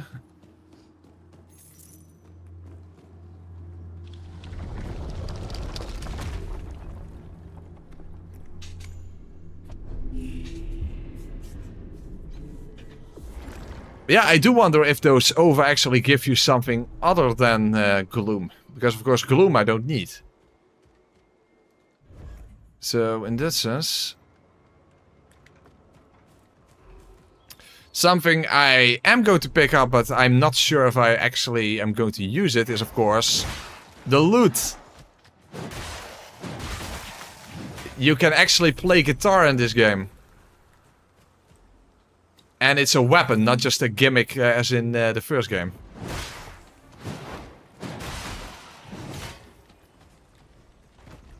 And you had to light those 3 beacons, if I remember, in order to open the chest. I don't remember where the third one was, though. I left Mile for it. It's out on the banner now.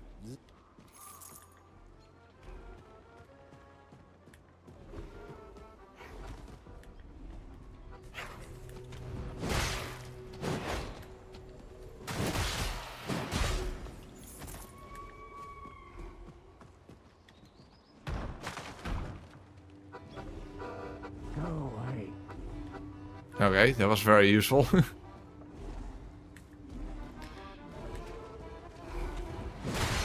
He's playing an harmonica. No, accordion. Oops, I said harmonica.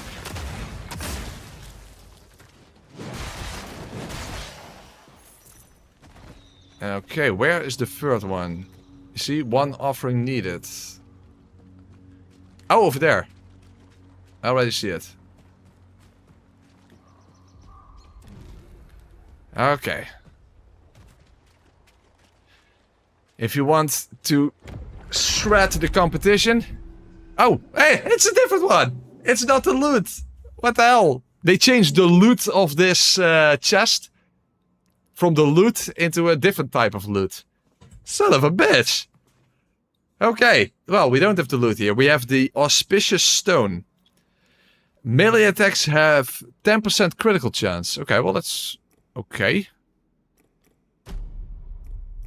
Okay. Yeah, then where the hell is the loot in the game? That's a dick move.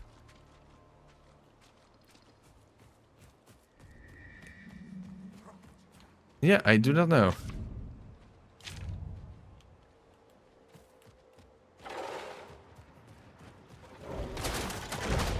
I want you. Give it. Go on. Take it. I want to, but you're not giving anything. Oh, take map. Okay. Ah, okay, now we can actually see what this consists of. Corrupted gates. I assume that the corrupted gates are basically the areas where the main bosses are. Yeah. That has to be it. Okay.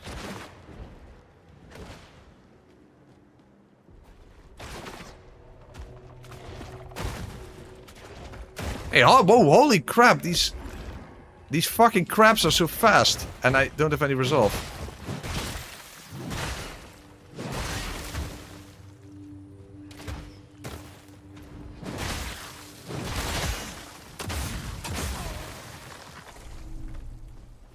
Okay, some moonshine.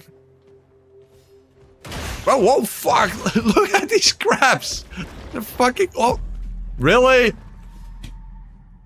Well, at least they fell down as well. Son of a fuck. Oh boy, this is gonna be a lengthy playthrough.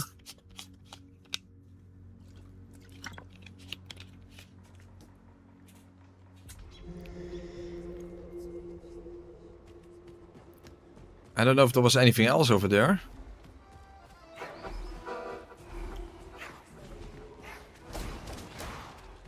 I'm a little salty that I don't have the guitar now. Again, I don't think it's actually useful without the Slayer Seal, but still. Wanted to at least show it off. Okay, there's another upgrade material. Fuck, delicious. At least I got that other upgrade material there. Maybe what I should do is go and collect that bow so that the guy will actually show maybe where the next weapons are. If that's how it works.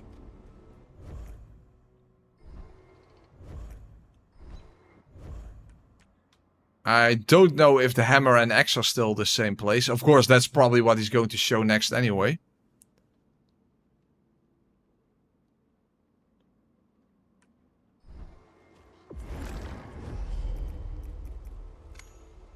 So let's actually return to Marrow Keep, and first let's go and collect the crossbow, because I think that's what you need to do. Again, that was different in the demo, but yeah.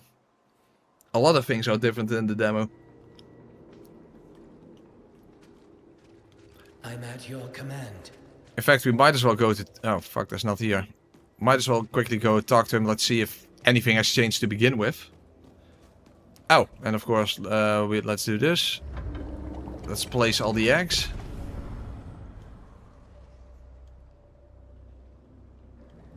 It seems like you only get gloom from that, unfortunately, and I have no use for that. Well, look what the Grisha dragged Oh! in. Now it's different, but what what changed? I don't even know why why his shop is open now. Okay, you can buy maps from him. Okay, location X deck. Oh, hey, nice. Great Martyr Blade, Clockwork Scythe, Veteran's Battle Axe, Obsidian Hammer, the Exitana. That was the DLC weapon from the first game, which is kind of weird that it had the DLC, but it had a DLC. So there's a combination. It's basically an axe that turns into a katana. Salvage trebuchet. What the fuck? What kind of words are these? Salvage trebuchet. Flip flip. And the caged hystrix. The ballista bazooka. That's also from the first game. It's a bazooka that shoots ballista bolts. Cursed child. Okay. And the black needle. No idea what that is. But yeah, what weapon do I want to use? In the first game, I used the Great Martyr Blade. For my no-shell playthrough. Battle Axe, Obsidian Hammer. Well, at least we don't have to worry about...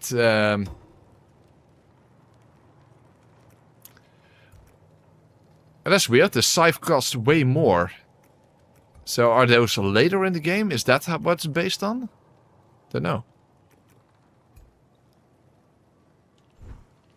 Okay, let's just unlock this one. Oh, that's quite... Now that is some valuable paper.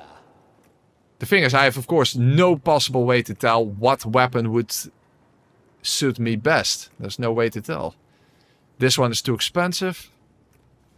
Obsidian Hammer. This is only 300, so I might as well do that. Oh, this is very close by. Okay, good. I don't even know what a trebuchet is, Xerox, yes. What the hell is a trebuchet? They say knowledge is Anyway, rare findings. opportunity, ain't it? Well, that's definitely helpful. Yeah, you see, you need a lot of coins in this game, that's for sure. Charge light and charge heavy attacks. Now, Leech is actually not that good.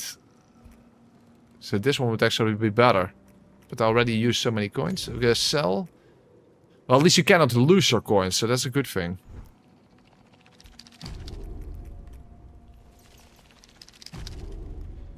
It's a siege weapon, kind of like a slingshot. Oh, really? So I assume then that the Salvage Trebuchet axe is basically a ranged weapon that shoots axes. I assume, because we already have a weapon. This is 2, 3, 4, 5, 6, 7. No, there were 8 weapons. So I don't know. Is this then still a melee weapon? No clue. No idea. This only costs 400, so let's unlock this one as well. Oh, fuck. That's way far away. Black Needle, that's actually a melee weapon then. I can't really make out what it is. Is it like a spear or is it like a war pick? You know, upside down. I don't know. I can't tell. Or a rapier? Something like that? It's hard to tell. Black Needle, so sounds more like a rapier, like a stabbing weapon at least. Who knows? Who knows? Now, just don't go dying, okay? Hold on, how close by were the weapons? So here we have the axe. All the way over here we have the Martyr Blade. Okay, well, let's not upgrade our weapon yet then. Let's at least go collect the axe and the crossbow, and maybe we can already reach that the Martyr Blade. Well, at least let's give him the item we picked up. I think it's to upgrade the ranged weapons, I think. Let's see what she can do for your armaments. Easy does it. And then sidearms, yeah, that's what it was. But see, it also requires Ventrium. So what is the other, the Laterite or whatever it's called, for?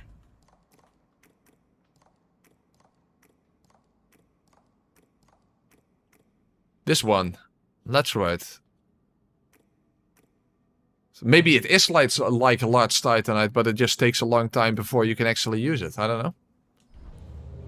No idea.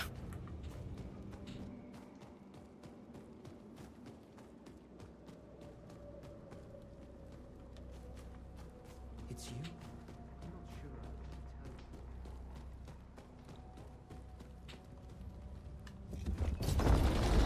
Anyway, let's first go and collect the axe and the actual axe and the crossbow then.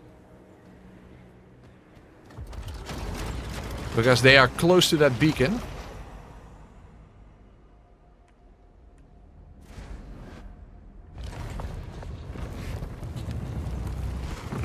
I do wonder when you will unlock fast travel then. When you get the Lord Vessel. There you go, there's the answer. I guess we'll find out later, right? Exactly, Hector. Exactly. Hey, the Spocky, how you doing? How are you doing?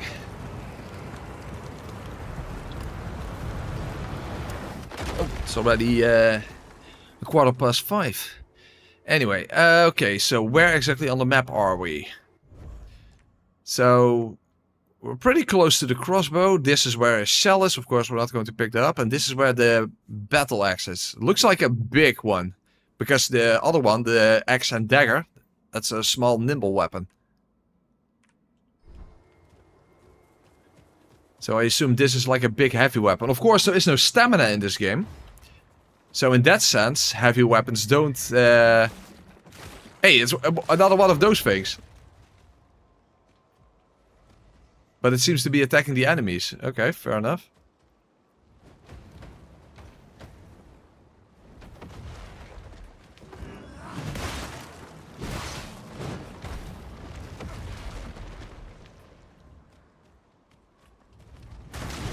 I need to stop using the running R2 attacks. It constantly gets me... I constantly get hit whenever I use it. Okay.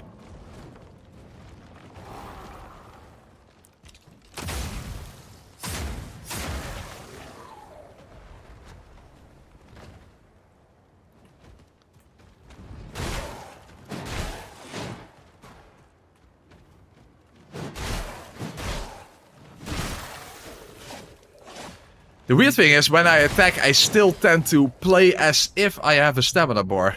So, it's kind of a sort of muscle memory thing, I suppose. Oh, whoa! They are probably going to explode. Let's not take that chance. Oh, or better said, let's make use of it.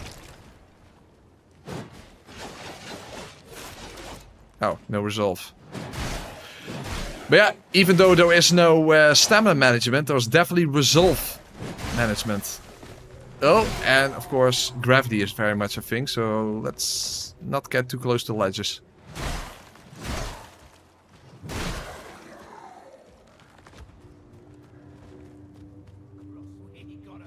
Thing is, how the hell do we even get down there? And the axe is actually closer by. Okay, fair enough. Oh, fuck. Big guy.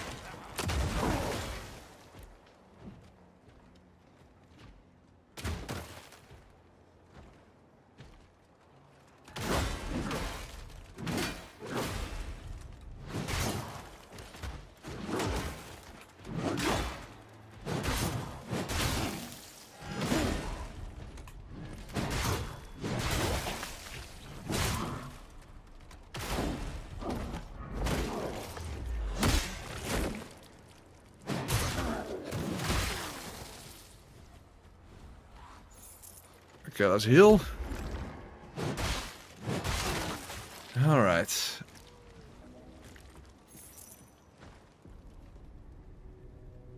There is my waypoint, but where the hell is the axe? Okay, hold on. Let's just move along here.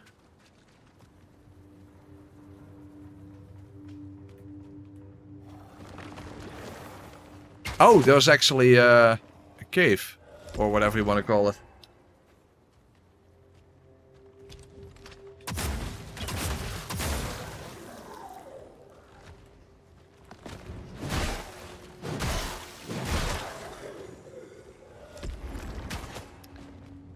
Damn, not only there are a lot of enemies, but there are also then ranged enemies in between.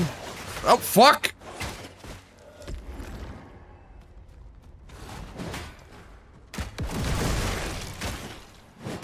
Dude, I'm almost dead just from this stupid Fuckalicious! Holy crap. Yeah, in that sense it's definitely Dark Souls 2-y, if you ask me. It's definitely a bit too inspired by Dark Souls 2, perhaps.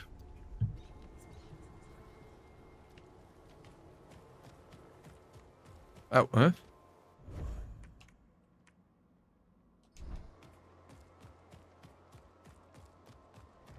Maybe it's smarter if I immediately run into that...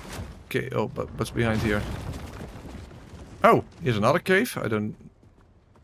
Okay, fair enough. Oh, yeah, of course! Yeah, good point there. You can block or parry the arrows, of course. I forgot about that. Good point, because you could even do that with rocks, so... you should definitely be able to do that with the arrows. Good point. That is a very good point. I forgot about that. That is a very good point. Oh, oh. Am I dead? I don't see anything. Do I have a light? What the fuck am I supposed to... Oh. I just got imprisoned? Okay. Well, that happened. Oh, hey. A tight shard. Very nice. I don't have a key. Can I just break it? Oh, I don't have my weapons. What the fuck? Yeah, I don't have a key. What am I supposed to do now? Oh, it was over here. Fair enough. Okay. But I don't have my weapon, so I can't do anything. Chest key. Okay, this was really unexpected. Okay. The thing is, I literally can't attack now. You can't punch in this game, so... There's a chest key, okay. Well, at least there are no guards around. Ah, okay, now I have my sword back. Okay, that felt a little pointless if you ask me, but okay. Yeah, I guess it's a patches section. Without the actual patches then. Well, maybe they're going to patch that in later on.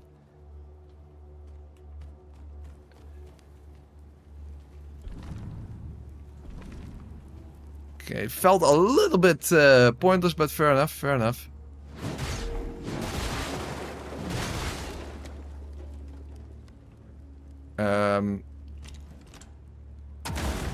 Okay. That makes sense.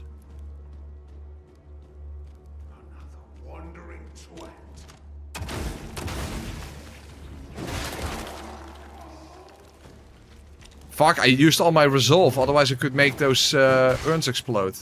Fuck. Again, stamina management is not a thing in this game. Resolve management is. Very much so. Okay, another ladderite that we still don't really know for sure what that's for, but... sure it's important. Oh. Oh, I'm back to where I fell down. Okay, so apparently there's nothing else in this cave then.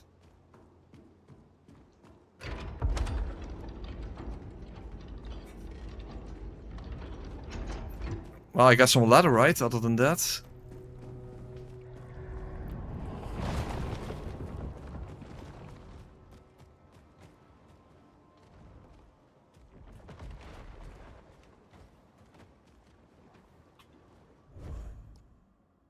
Okay, this leads to a different area. Hold on. Hey. Ah, another vent room. Very nice. Oh, oh, oh, ah, what the fuck is that? Ah! That's creepy as fuck.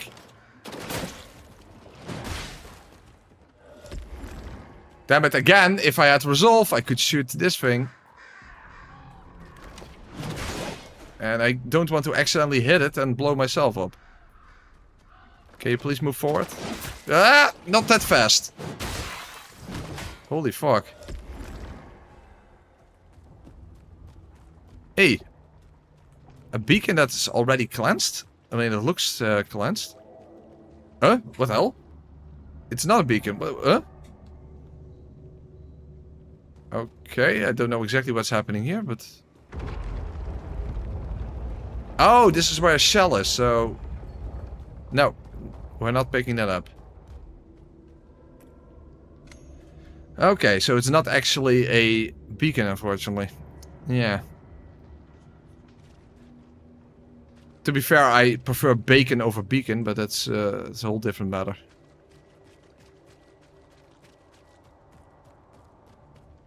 Another? Ugh, Jesus, there's so many of those caves and or mini dungeons or whatever the hell you want to call them.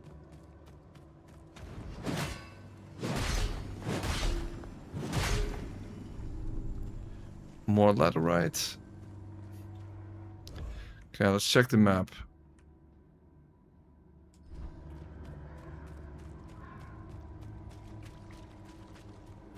So I still try to make it...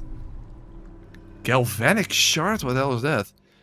Cures lightning and... Oh, lightning is an actual status effect in this game?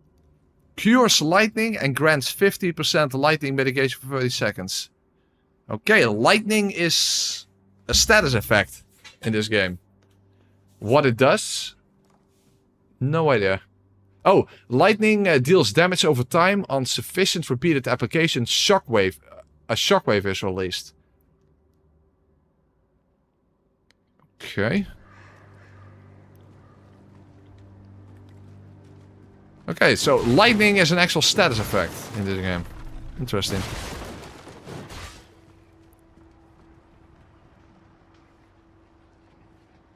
Is that the cave I went into? I think it was. Yeah, that's where the X is then.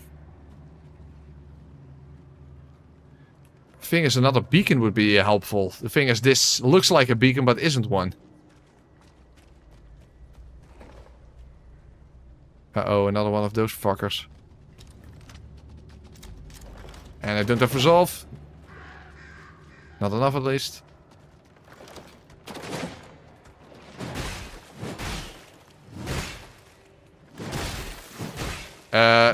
They just keep flinching? Okay, fine. Okay, that's good to know about those enemies then. They look creepy, but if they just keep flinching, then it's not an issue.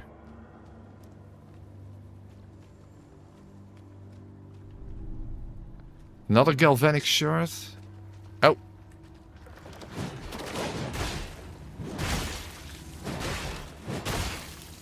You see, I can just keep wailing away at them and they can't do anything. Okay. I'll take it. I'll take it. Oh, oh, fuck. Another galvanic shard. Hold on, if I just get them close to there.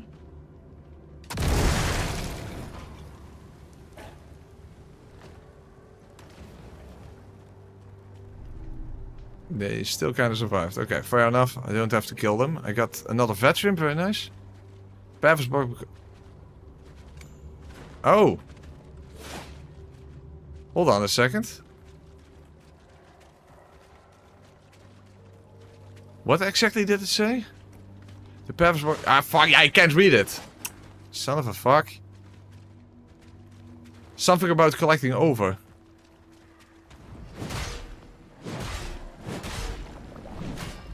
Okay, that gives resolve. Very nice.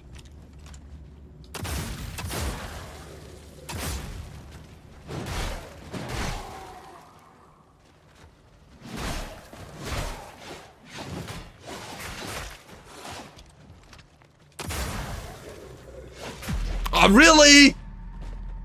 Unbelievable. Okay. Hey, Pavel. Member for 55 months. Amazing. Hello, Press. How's the game? Any fun? Yeah, absolutely. It is a little confusing and Dark Souls 2-y for my taste, maybe at some point, but... and a lot of those small dungeons and that kind of stuff, that's a bit of a shame. Fuck. Okay, that's dumb. Fuck, is there no... Also, what did that message say? I just couldn't read it. Hold on, I can look it back in stream, then I can actually read it.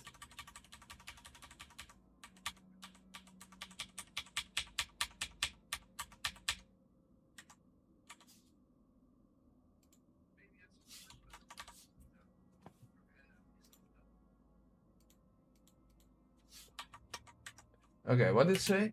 Hold on. Path is blocked by corruption. Once enough ova collected, the gloom cipher will distill a vapor to cleanse the path. Oh, so the ovas are basically allow you to unlock certain pathways? Okay, interesting. So they are for story progression then, I assume. Unless that is not actually a mandatory area, who knows? Well, yeah, that's the thing with a new game. You kind of have to figure everything out from scratch.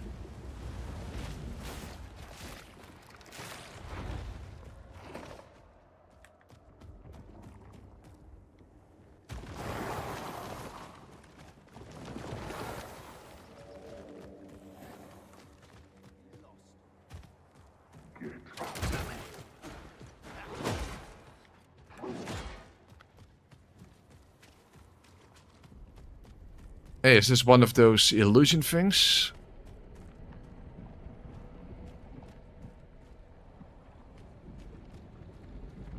Oh, you can get to the other side this way. Okay, hold on. Let's first just quickly run into this cave.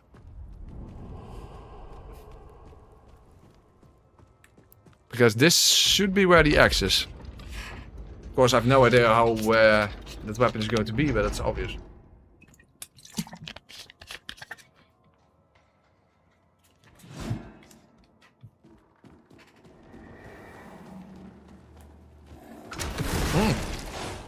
Holy crap, more traps.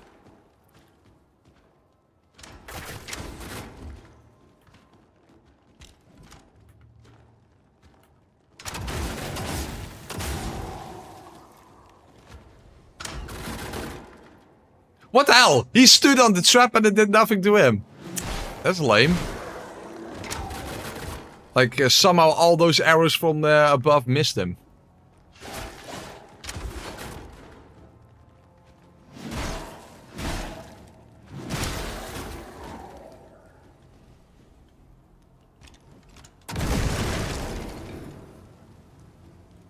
Oh, there's nothing behind there.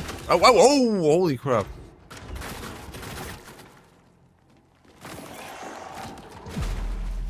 I was so far away and he still killed me. That was an exploding enemy. Oh. Really? And there's no beacon close by, at least not that I know of. Not that I saw. Son of a fuck.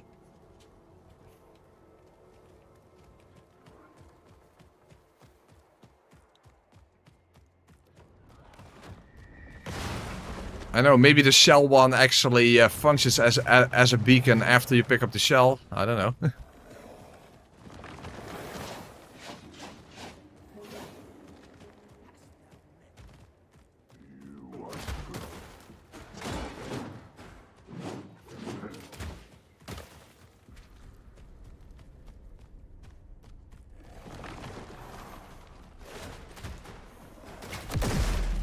What the hell? What killed me? Oh, it was the exploding urn that they hit. Fuck alicious. Oh my god, this game really loves traps, like ambushes, traps. Yeah. It really tries to... Oh, hold on. I actually had a Matter Pulse thing. I forgot about that.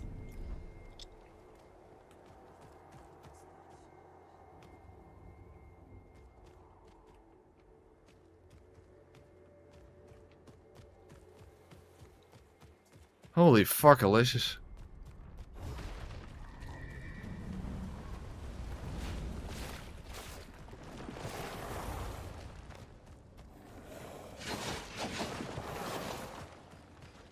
And the thing is, I just don't see any beacon nearby, so...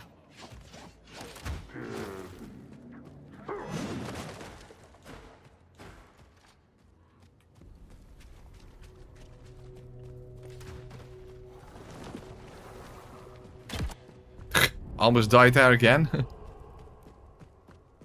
Ah, whoa! Speaking of which... Elevator back up. Oh, I am trying to block and parry. Very much so, but with mixed results. Oh.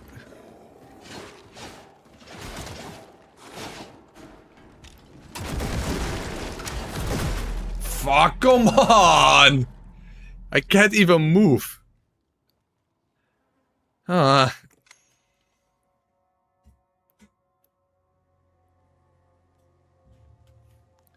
Yeah, those exploding urns are fucking annoying.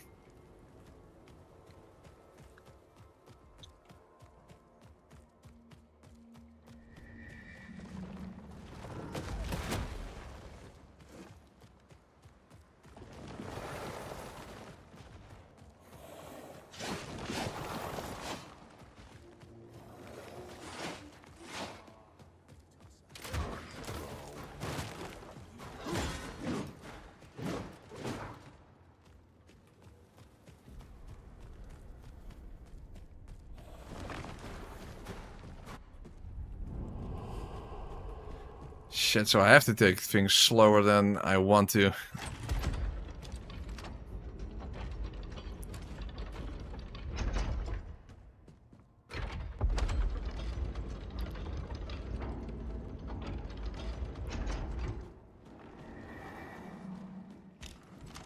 Okay. First, use my shots to get rid of all the urns. Don't know how much reach I have, but... Oh, I can reach that. Very nice. Look, how are those arrows missing him? That makes no sense. He walks over it and the arrows don't actually hit him. That's kind of lame. Okay, those hit, but did that almost nothing?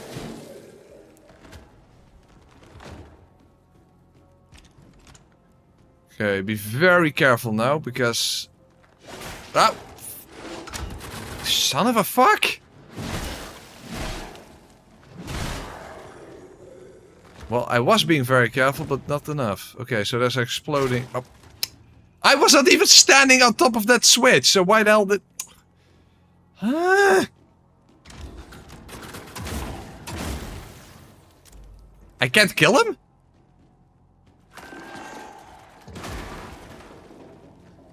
That's weird. Exploding enemy, if you shoot them, you can't kill him. That's... kind of stupid.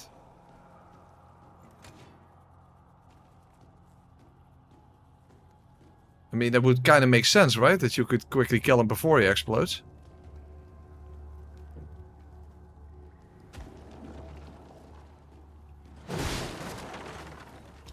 Fuck, I don't have resolve.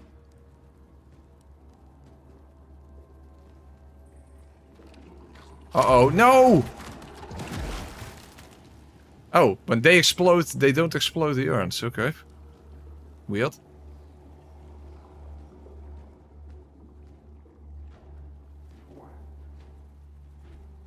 Fuck, big enemy.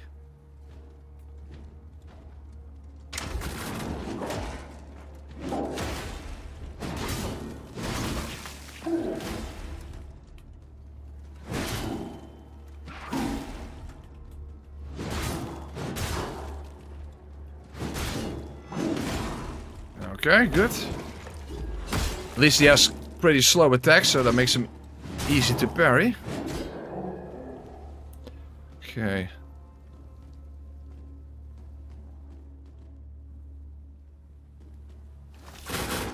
Holy crap.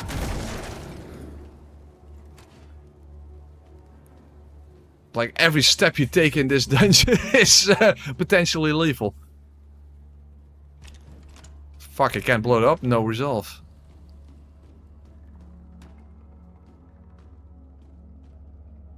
And those are all exploding enemies?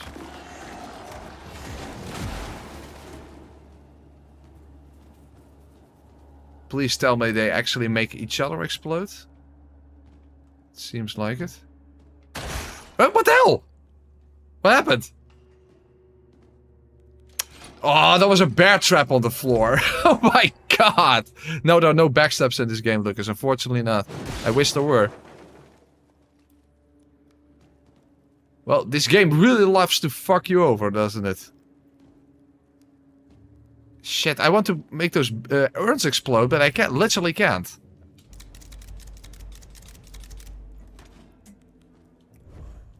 Wait, doesn't moonshine give you... Oh, yeah.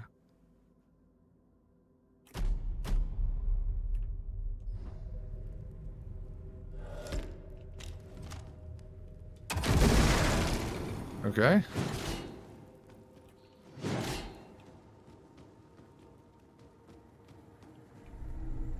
Okay, another laterite. Again, we still don't know what it does, but...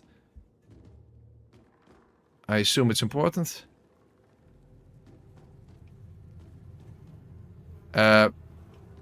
This doesn't look survivable. How the hell is this supposed to work? It looks like an elephant. Oh! There we go. That's not what I expected to happen, but okay, fair enough. At least we can make progress.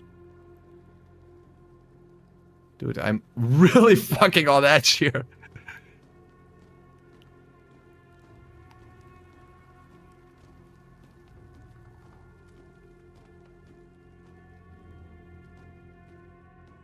You can attack with your sword to destroy them, but then they will explode in your face and you're instantly dead. So there's that. On this side there's an elevator. On the other side is...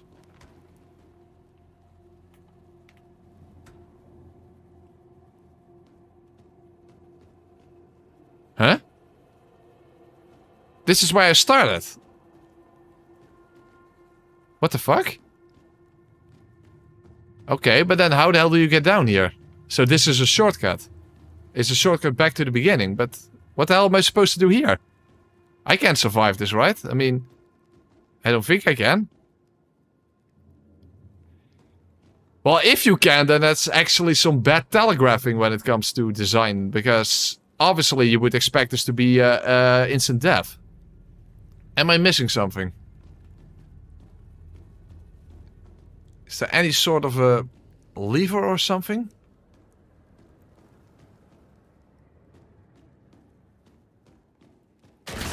Oh, God, can't that just stay? Fuck, delicious.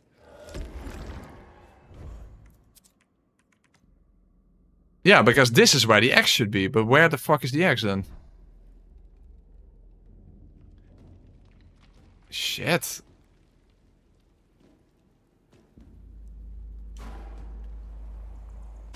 Oh, you can't survive it. Again? That's bad design. That's bad design. There's no way to tell that, so... You just have to take a blind guess. Okay, I don't like that. Oh, fuck, delicious. Those stabs are annoying. Oh, fuck. You can't cancel your attack animation with this, so...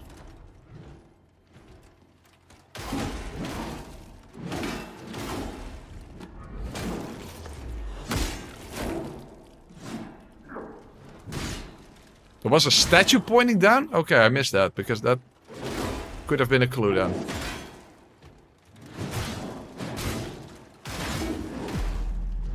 Did he just break my... he broke my guard. Shit. If there was a statue pointing down, that would actually then... Oh, why is this so far away? Why is there no beacon close by? This is annoying. At least the shortcut that stays open, I hope. Hey, praat eens Nederlands. Kaasje 2.0. Wat moet ik specifiek zeggen? Ik ben sterfelijk omhulsel aan het spelen. Sterfelijk omhulsel 2. There you go.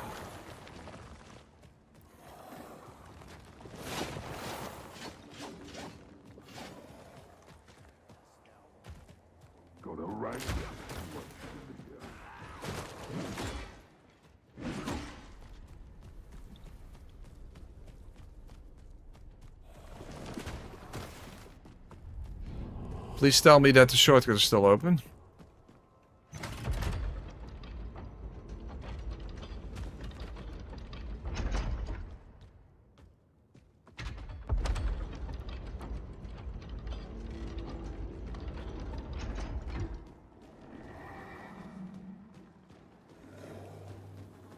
Okay, at least the shortcut is still open.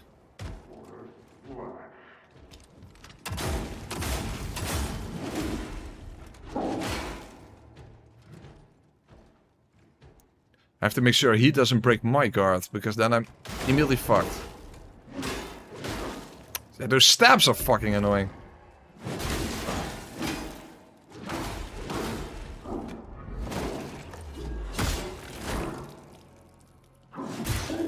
Okay, that's better.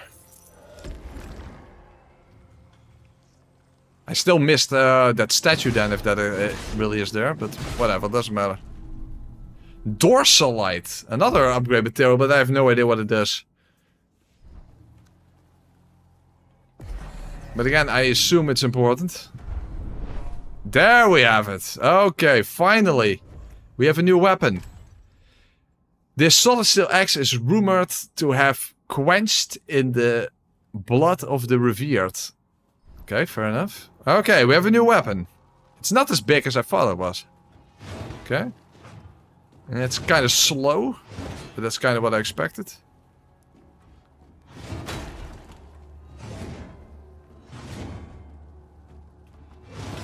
Okay, let's see what the running attack is.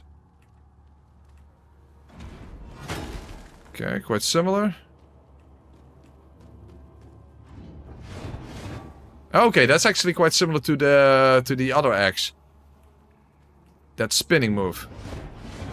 Well, we haven't upgraded anything yet, so we might as well just give it a quick try then. Oh, fuck! There was still something else. I saw a chest. Fuck. Damn it! I saw a chest, I think. Or maybe I was just wrong, but I thought I saw a chest. Of course, I always have chests on my mind, so maybe that's the thing. Now, I still didn't see if there was a statue there, but... Oh, no. It's just part of the background. Okay, so there's nothing else here.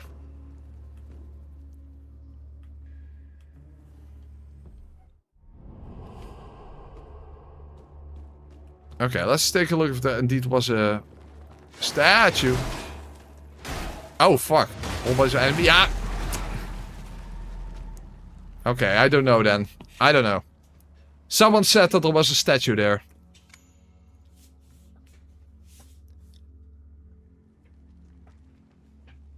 But I didn't see one. But at least if there was, then that was the only indication that you could jump down there.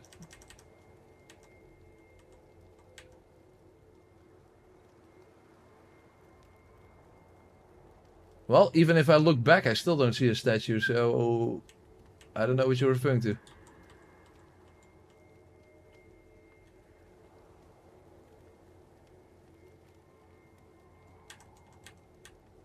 I don't know, I can't see it, even if I look back in the footage. Regardless, that could have been telegraphed better, if you ask me. Okay, anyway...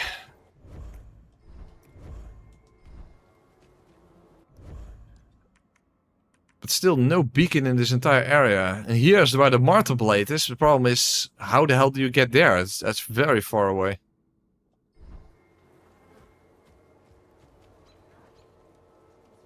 All the way over there. Yeah, that's just... Hold on.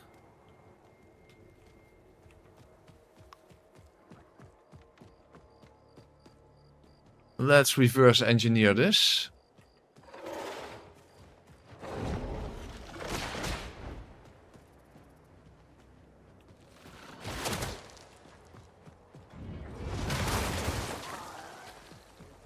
Yeah, this is a similar running attack to the other axe, so that is interesting at least. What's this?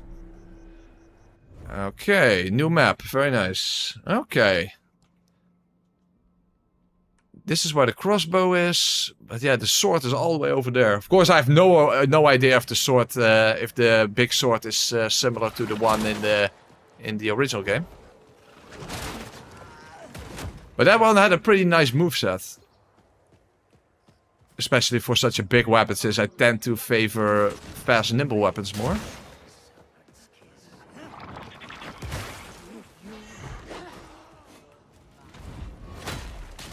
That's not some sort of illusory wall. Okay, shit.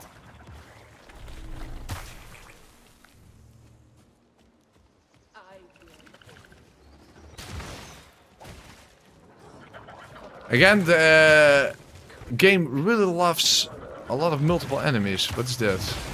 Okay. Ah, that's how it works. That's one of those illusion things. Okay, I get it now.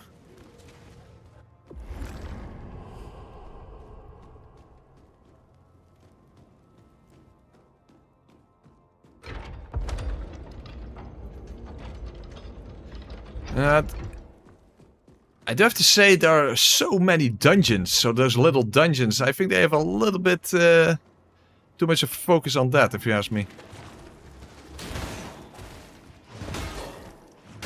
Wow, the big axe doesn't even make him flinch.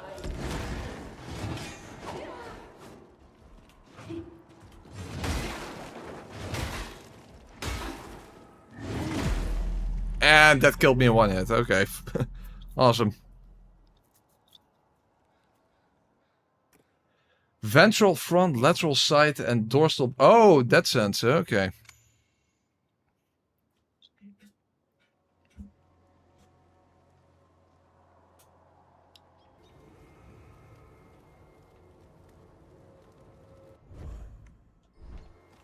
Still no fucking beacon? Where the hell are all the beacons?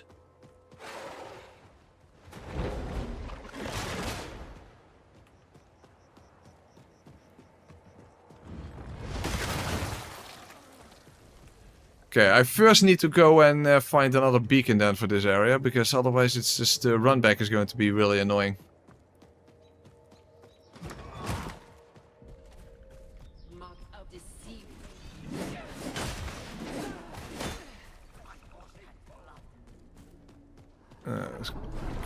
Another laterite. Fuck, I'm poisoned.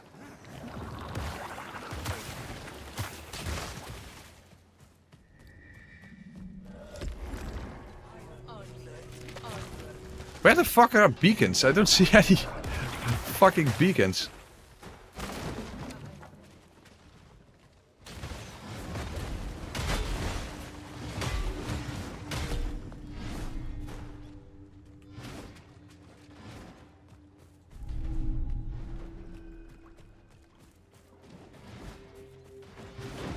Okay, those enemies are actually fighting each other. That's helpful. What's this? You can sit down while they are fighting. Okay. Well, I'll sit down here and they can just go and fight. And what's the hell is the point of this?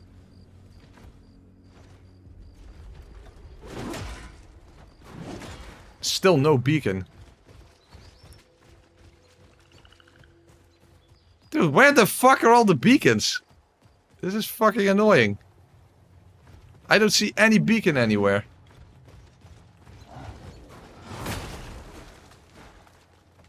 If you're gonna make a map this big, then you have to have actual checkpoints somewhere. Fuckalicious, there's nothing here.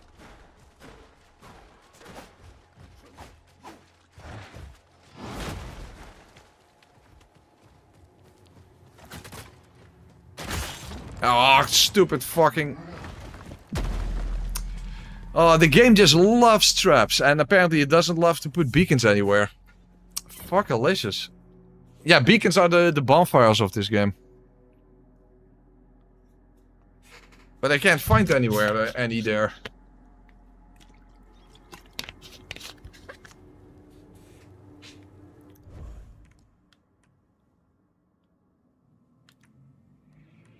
Okay, this is where I was.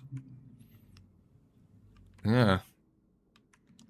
Is there any way to just make my way to the Martyr Blade? Of course, again, I have no idea if that's the weapon I want to use in this playthrough, but... It is the one I used in the first game, that's just my point. So it would be nice if I could make my way over there, but the problem is it's just so far away.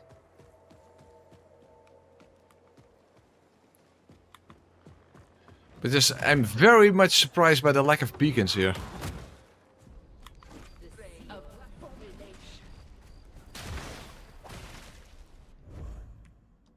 Yeah, you see how far away it is.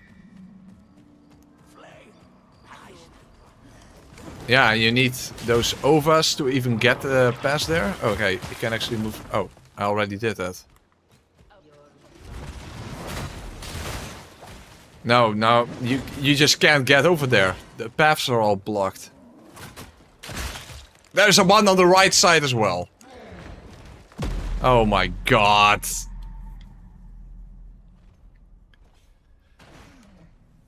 Okay, maybe I should just upgrade the regular sword then.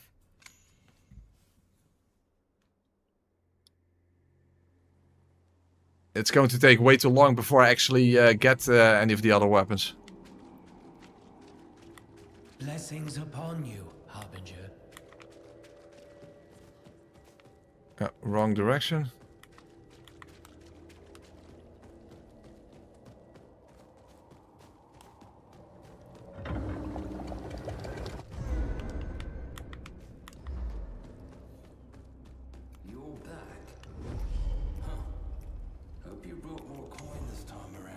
Yeah, and this one is way too expensive. Actually, like, I definitely don't want to use Obsidian Hammer.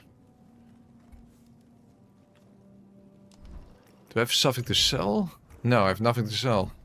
Come back again. Crap. Yeah, I don't know. I guess I'm just stuck with the regular sword then. The axe I'm not really feeling either, so...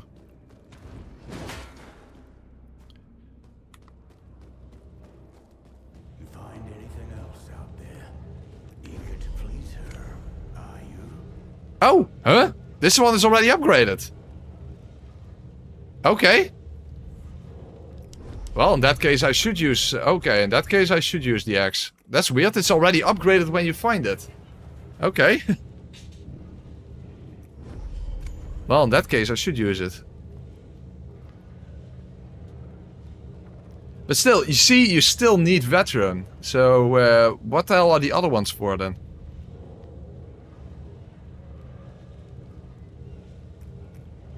But you need 9 of them right now. You know what? Then I have a better idea. We'll just take this axe and we're going to finish the demo area. Let's do that first then, before we do anything else.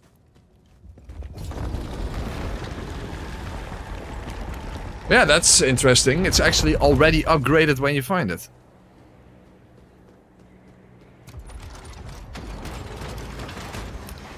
Also forgot I can also go in the other direction, but it's probably not the smartest idea. Okay, let's just go and finish the demo area first, and then we'll see what we'll do afterwards. Also, it's already 6 o'clock. It's almost time for dinner.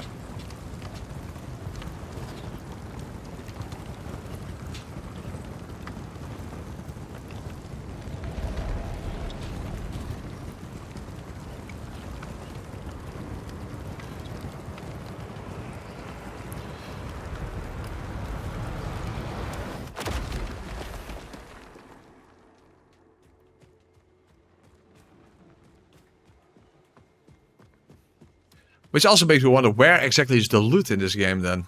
Given that it's not in the location where it was in the demo. Also, you can actually go to the left here. This was locked off in the demo. What, excuse the fuck out of me? What the fuck did you just say?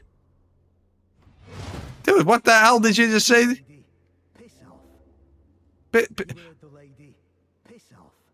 Can I put like sort of fire underneath this bowl so that they can actually boil him to fucking death? What the fucking...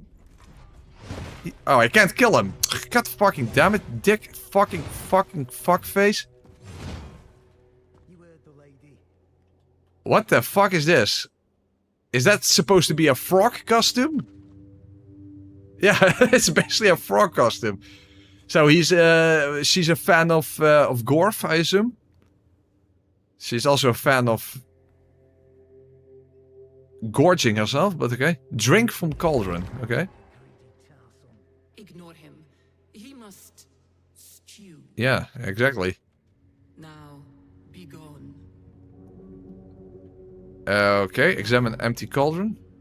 I don't know what that actually did, but... Hey, another frog. No touch. Ribbit. Harwold?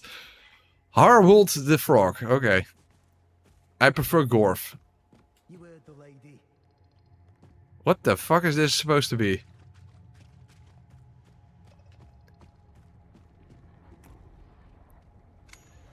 Yeah, another part locked off.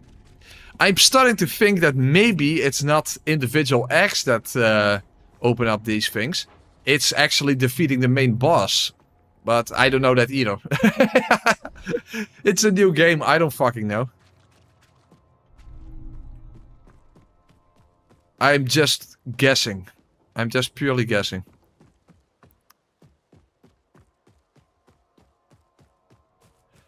I don't have the slightest iota of a clue.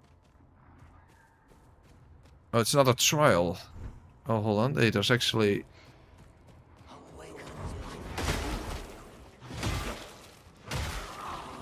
running attack can actually knock enemies on the ground. That's kind of interesting.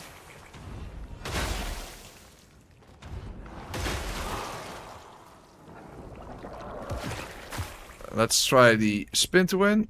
Oh, fuck. I wasn't running.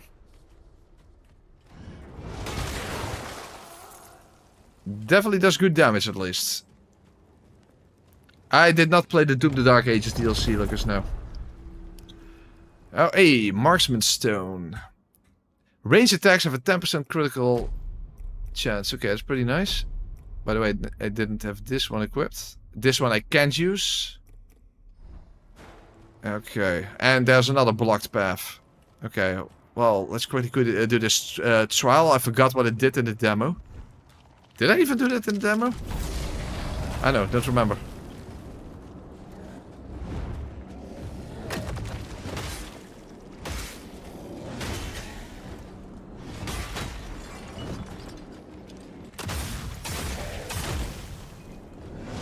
Okay, that's one. Paradoxical scripture. Okay.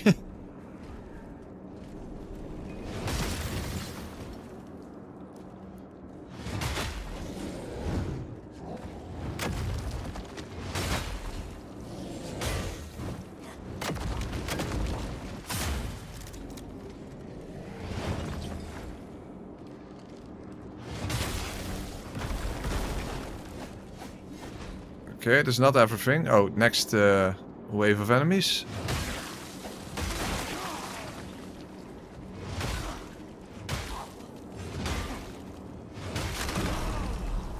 Okay, very nice. What do we get from this? Oh, Ventrum. Oh, 3. That's pretty good. That's pretty good. Okay, that's quite nice then. Oh, fuck, that's not nice, the fucking Krabos! Oh my god, I hate these enemies. Oh my god! Those enemies are horrible! They just jump on onto you and they just do so much damage. Fuckalicious. Yeah, those crabs are absolutely horrendous.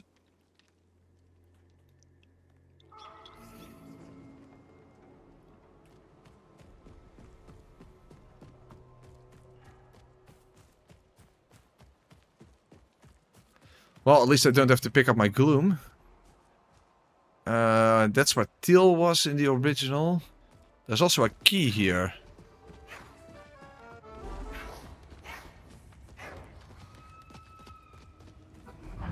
I assume that's the same. Yes, it is. Oh, chapel key. That's different. In the demo, it was mushroom village key. That is not the same.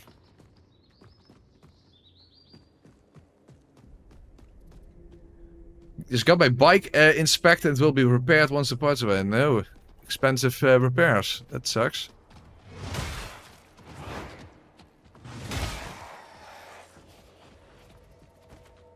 Ah, there's another one of those things where you can sit down on, but what the hell does that do?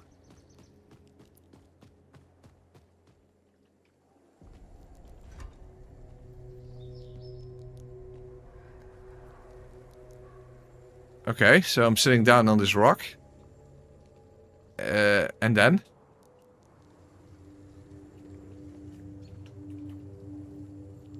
I have no clue. I have no idea what that does. There's some tower in the distance, but I have no clue.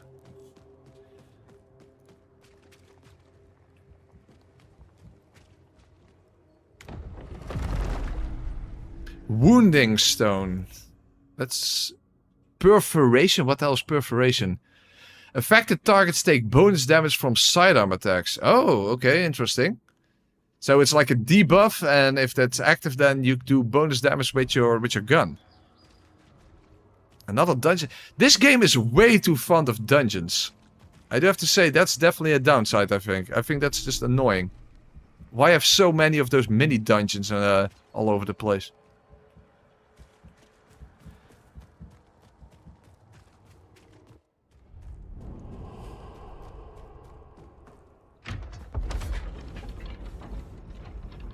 That kinda gets a little tedious after a while, And all the beacons also have mini dungeons.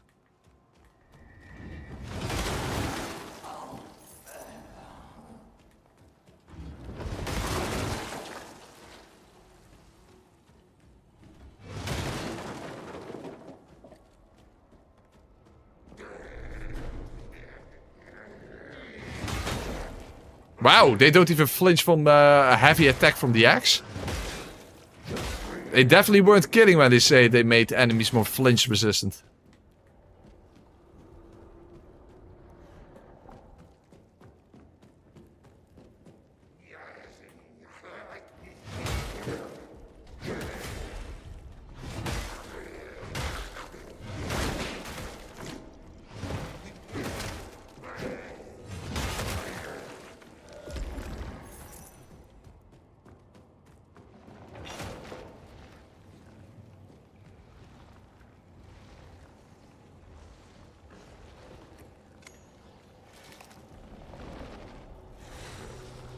Foul creature. Oh.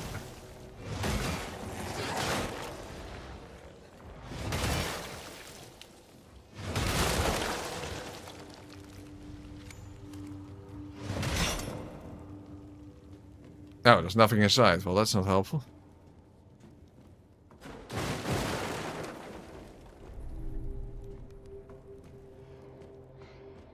Oh, what the fuck? Ah, what the fuck? Another trap.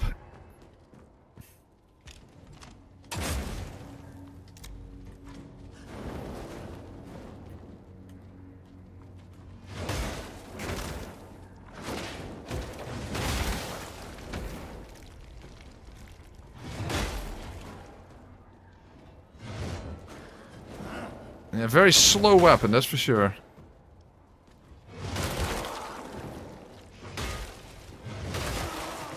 So other than the fact that it's already upgraded, I would not have upgraded it.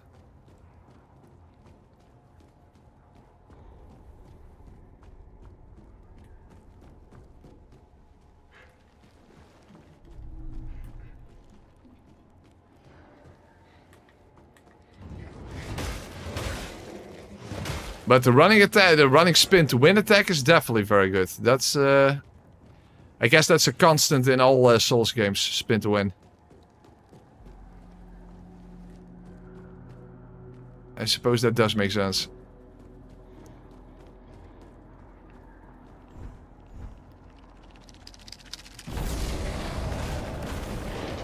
Oh no, not crabs. Fuckalicious. What the hell are you supposed to do against those crabs?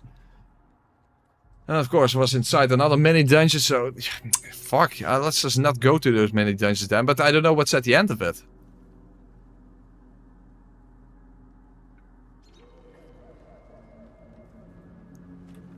If it's really about those OVA in order to unlock those paths, so yeah. I don't know. Also, I unlocked the chapel key, but what the hell is does the chapel key go to? Because that's different than in the demo. Oh hey, Dark Dragon, thank you for another donation, very much. What are your first impressions of the game of video? Bit of a weird way to phrase it. I do think that there are a few aspects of this game that just get really annoying. The constant dungeons, the constant traps, that is something I just really don't like. And the lack of beacons in the overworld. I went all the way through here and I just didn't see a single beacon. So that kinda annoys me. The game has a little bit too many annoying factors so far, and that's not something I'm a fan of. So and also every single beacon has a mini dungeon, so I don't really understand that part of the design, if you ask me. You want me, well, I hear your belly speak. Grisha Remnant? What the hell is that?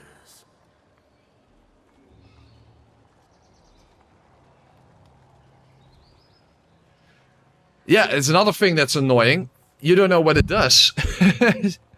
You have to spend a lot of coins and you have no idea what it does.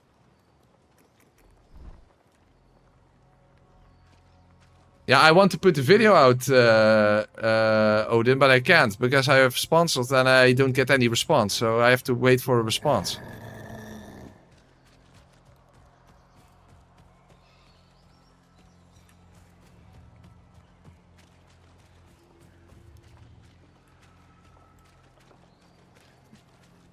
Is this...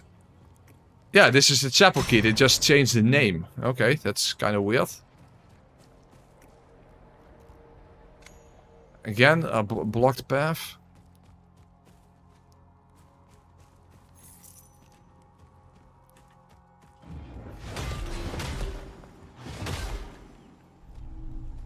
Another laterite.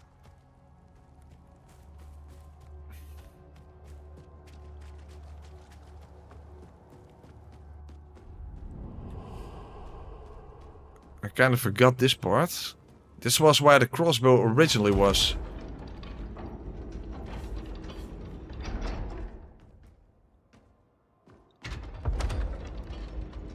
Oh, hold on a second. There, a heart on your super chat, Dark Dragon. That's the least I can do.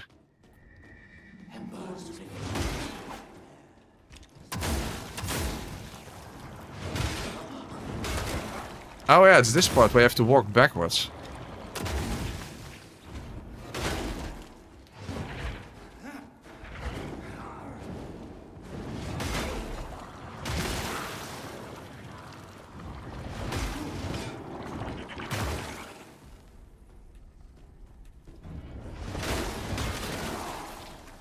Okay, running attack is good at least. Okay, so... Oh, hold on. There's some money on the ground. Okay, move backwards. And that opens up the illusory wall.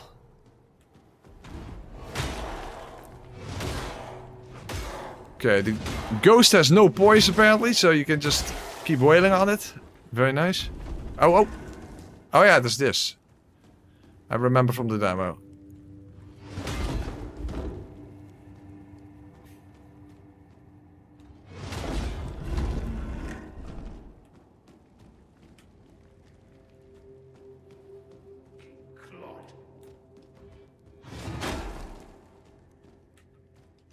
Dude, why does the running attack only come out when it feels like coming out?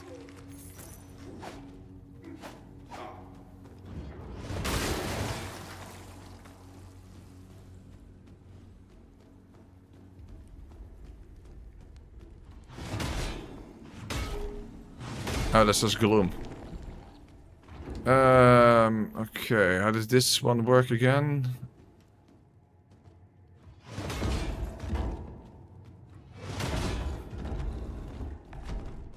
Oh, wait, I already know.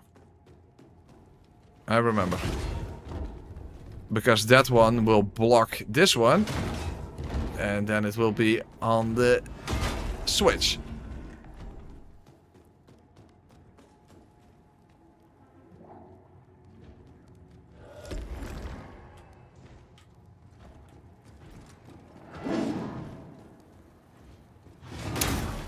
Oh, the running attack only wants to come out whenever it feels like it. Because I'm constantly trying to do the running attack and it just doesn't work.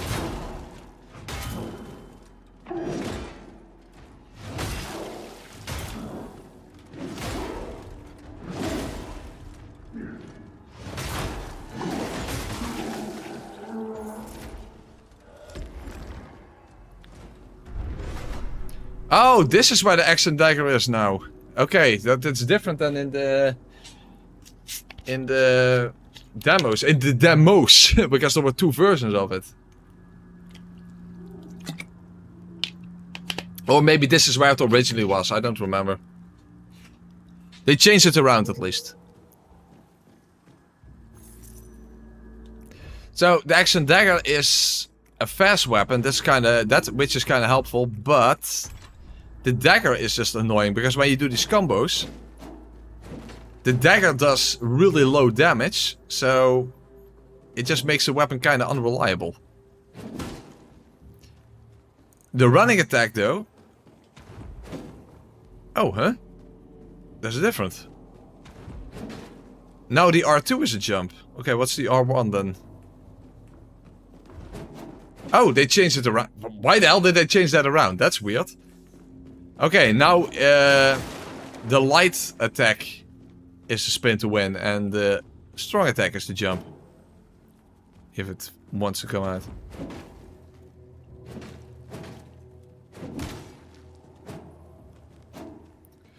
But to be honest, I didn't prefer it over the regular sword, to be honest, when I tried it in the demo. Other than the running attack, it didn't really have anything going for it that made it stand out.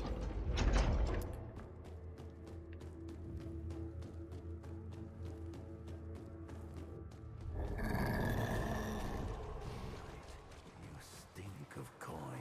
Come, barter.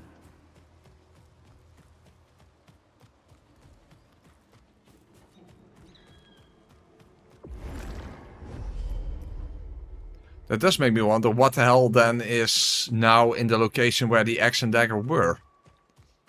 Maybe the loot? Could be.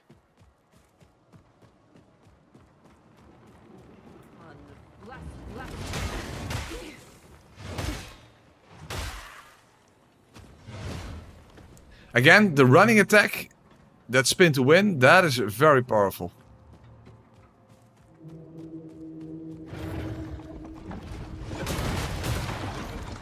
It even stuns this big motherfucker.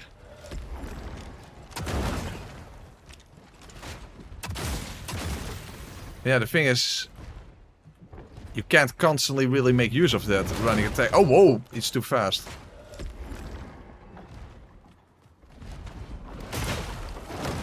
Fuck, he's still alive and the lock-on is fucking me over.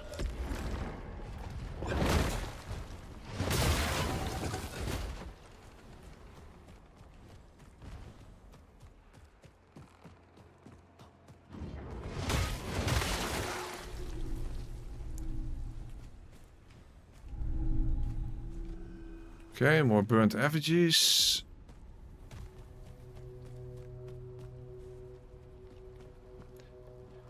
A bad workman always blames his tools. Yeah, I know what you mean. I know what you mean.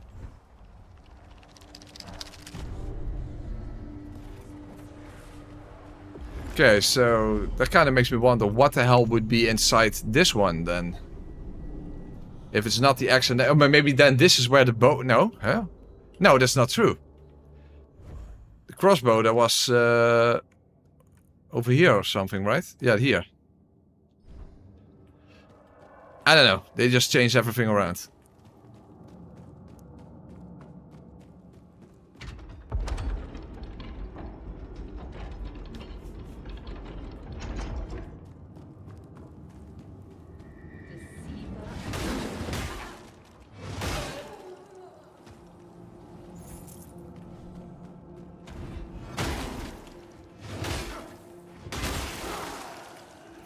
Yeah, it's the part with all the illusion thingies.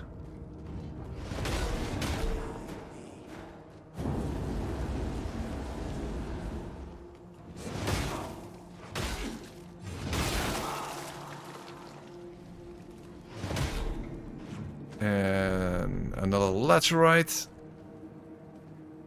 Whatever it's for.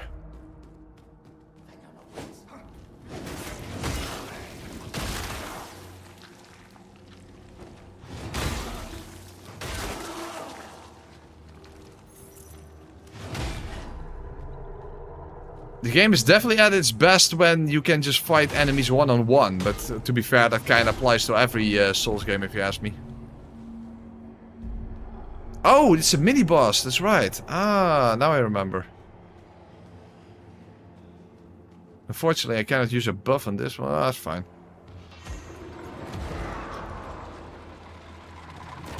Oh fuck, that's not fine.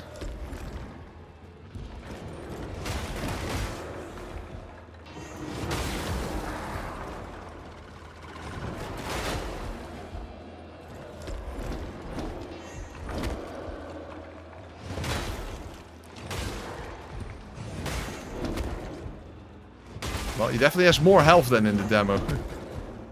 Hold on. You should actually always use your resolve at the beginning because you gain it back from melee attacks, so it's not actually smart to save up your resolve in that sense.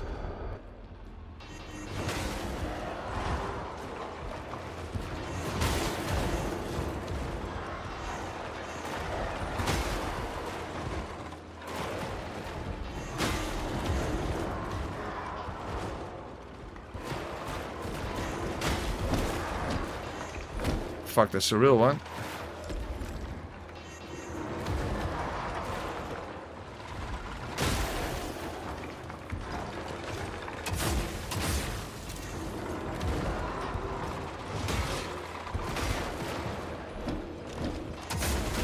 Oh fuck, this still hit me.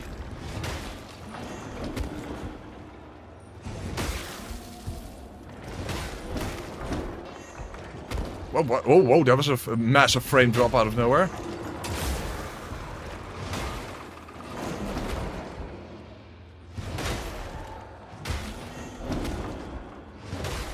Alright. Volatile fragment. What the hell is a volatile fragment? Oh, that's a good one. Exploding enemies deal splash damage. So basically when you fight a group of enemy and you kill one with your gun, then the enemy explodes and it will damage the enemies around it. So that's actually a good one to have. That's actually a good one to have.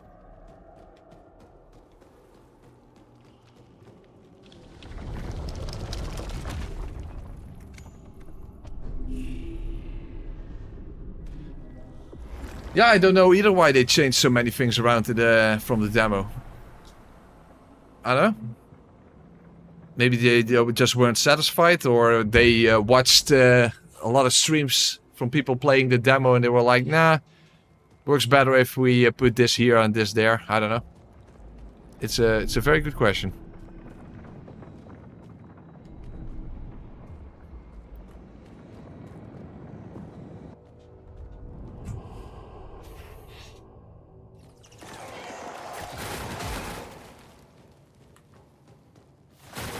Oh, whoa, holy crap.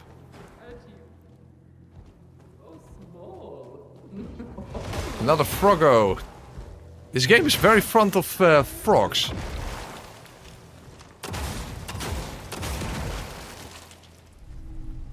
And that's the exploding effect, as you just saw.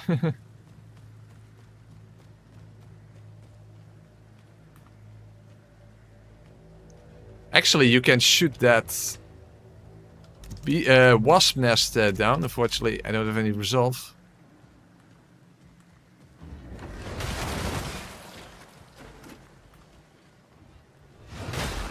But then these enemies are not exactly strong, so it's not like you need that. I guess the game just wanted to give you the ability to use a trap of your own. Given how often enemies use traps against you.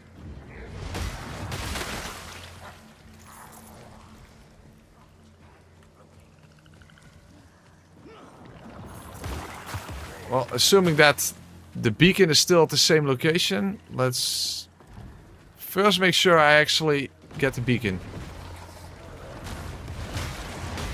Uh-oh, shit, he's blocking my way. That's better. Okay.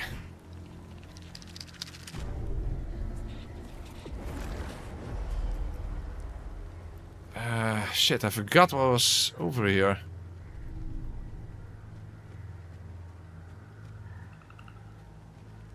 Was there something useful here? I don't remember.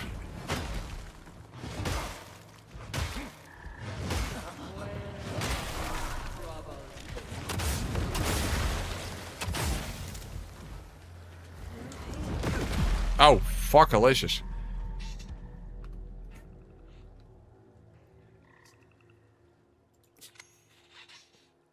Because there's another thing here where you have to light 3 lights and then you can open up a chest, but I forgot what was inside of that chest. Well, at least that weird spider thing here apparently doesn't respawn. Fuck, I jumped literally into that poison.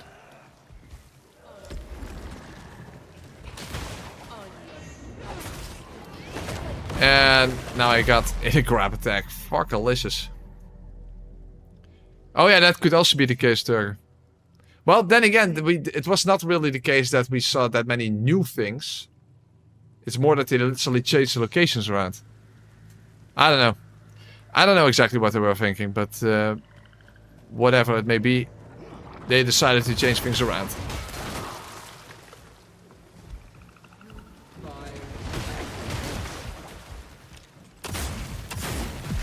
Fuck! You can't stun anything.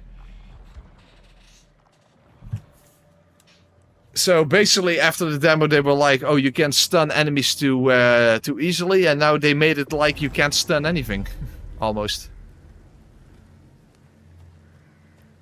Again, I don't even know if this is useful because I don't remember what was here.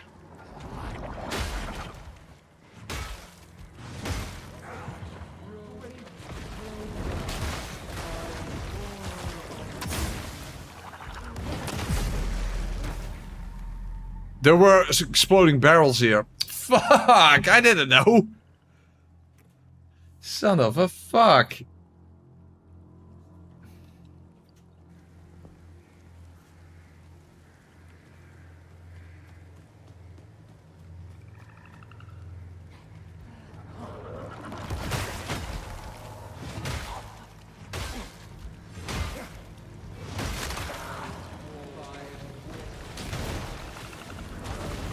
Oh fuck, oh, I got lucky.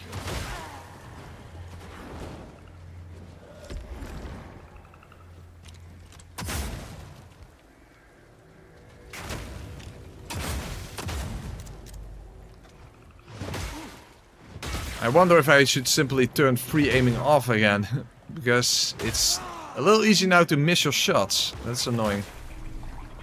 Okay, another Ventrium. Ventrium, at least that's a good thing.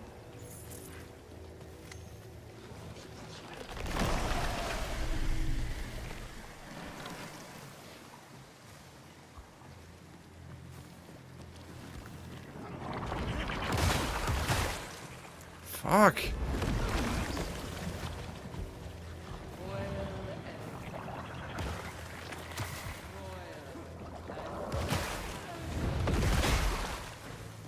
I was actually trying to attack the other enemy. Still got me.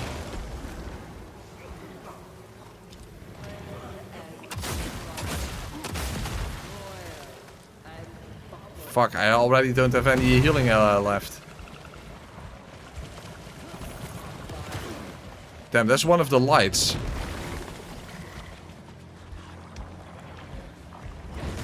No, I did light it at least.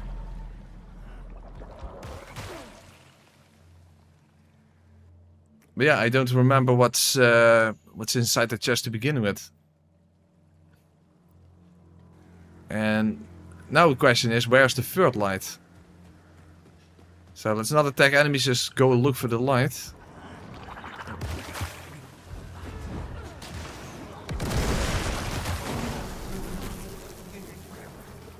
Yeah, one offering here. But where the fuck is it?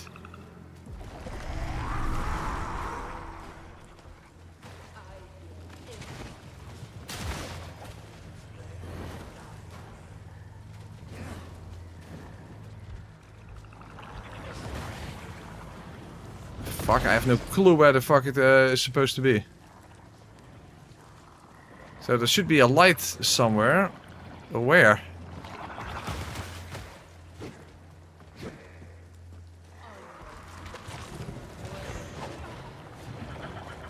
Fuck, I don't see it.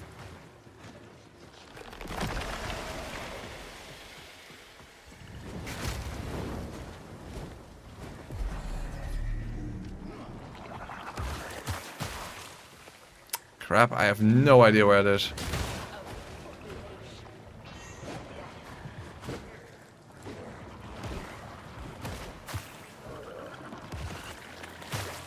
No, I don't see anything.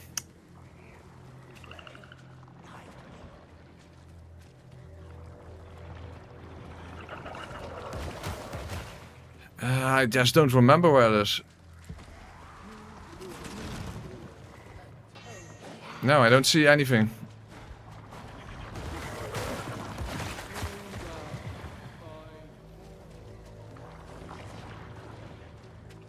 Anyone happens to see anything? Because I can't find it.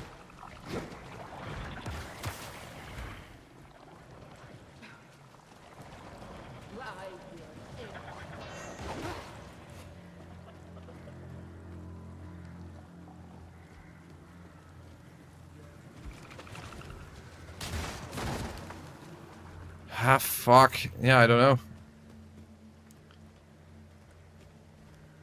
Yeah, there's like a weird creature inside of that cage, but I don't think that's it.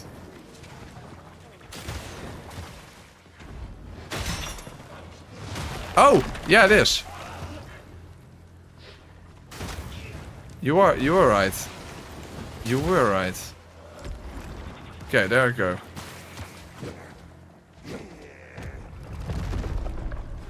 Siegebreaker Stone. Oh, range attacks deal 50% stack. Fuck, I think that's only when you use the Slayer Seal. Because range attacks don't deal stagger damage in and of themselves. Okay, so that was actually quite completely useless. Oh my god. Okay, that's brilliant. I mean, I would assume so, at least.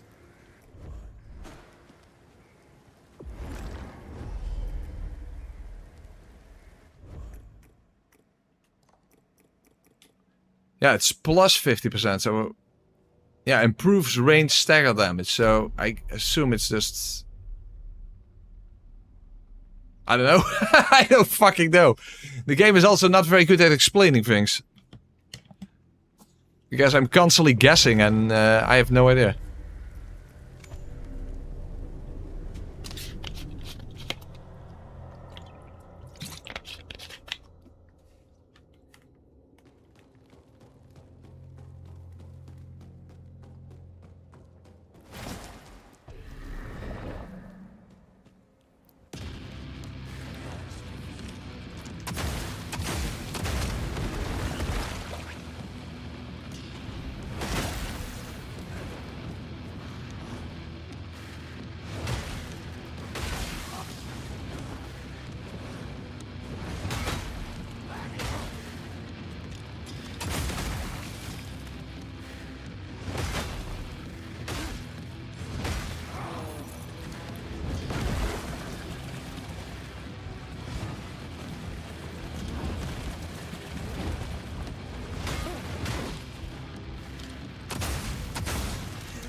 Okay, what the hell do you... Oh, there's an egg. Oh, that's not over.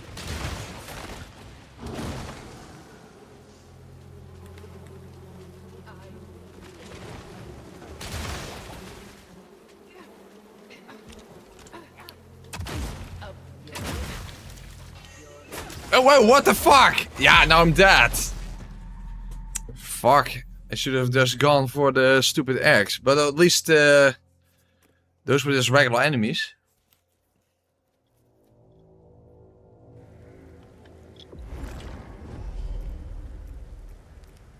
Oh, hold on.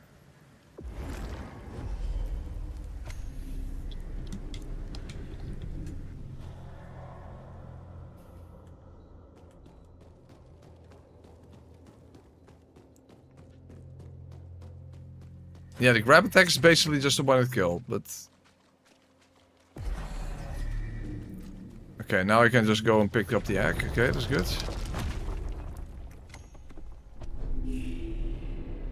The stagger shield that works with... you can basically use your gun to build up stagger. And you get health back, and I think resolve back if you do a critical. But it's basically regarded as the easy mode of the game, and it locks you out of getting achievements and that kind of stuff.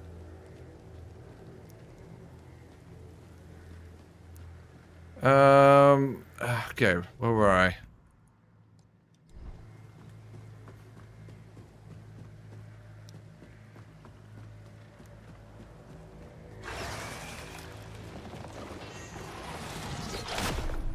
I think we're getting pretty close to the actual boss fight, yeah? You know, the most American boss fight in the history of Souls games? A fat lady with a gun for an arm in a rocket-powered wheelchair.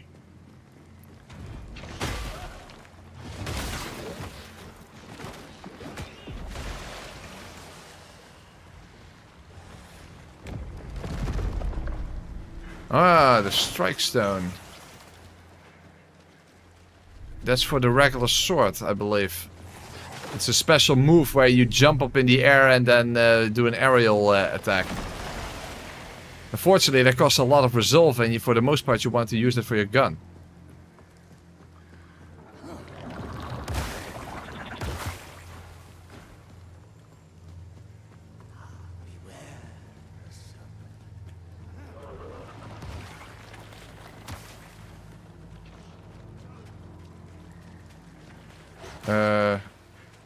Which direction do... Oh, okay, there, I think.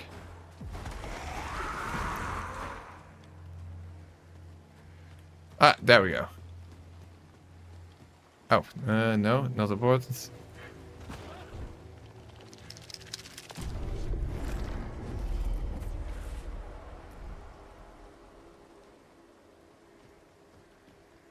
Problem is I haven't cleansed this one or the other one, right?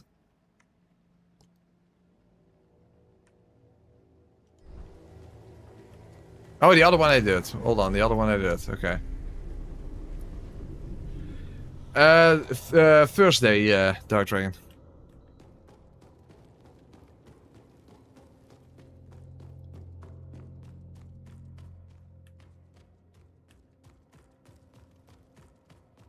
Oh, fuck, it's this part.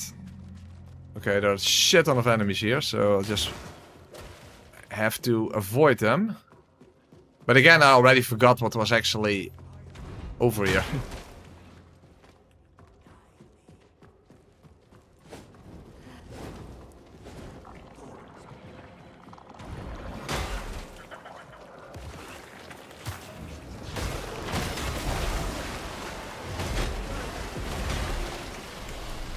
Okay, more laterite.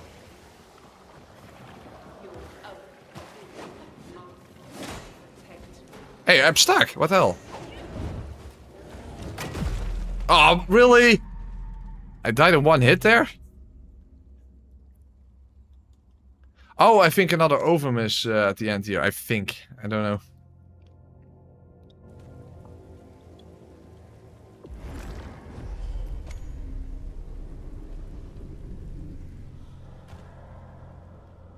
I don't know if those are actually have anything to do with unlocking those paths, but I guess we're going to find out after we kill the first actual proper boss fight. Because you get like a special ovum after that, but that's of course where the demo ended. So I don't exactly know what to make of that yet.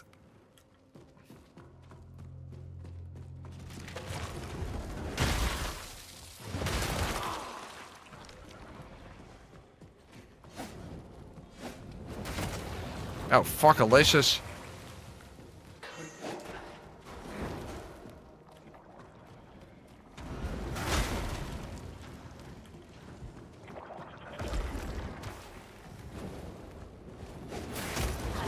Fuck, I'm stuck.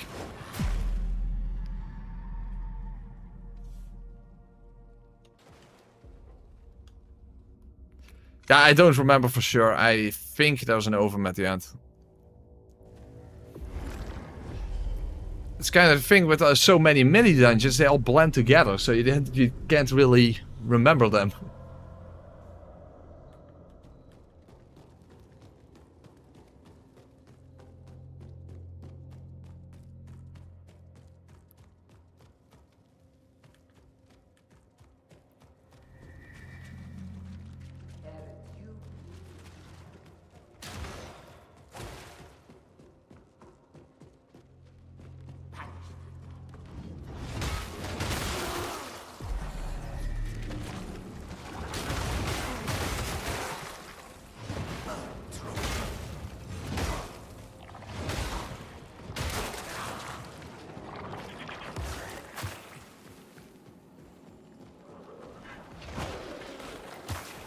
Don't block my way, I'm stuck.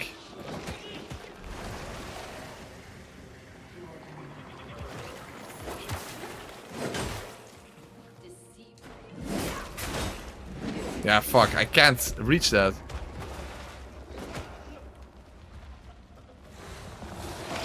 Oh no, there is a chest at the end.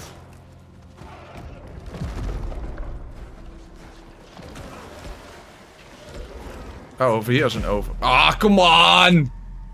Right before the end. I thought I did heal. I don't know what the corroded stone does. Okay, hold on.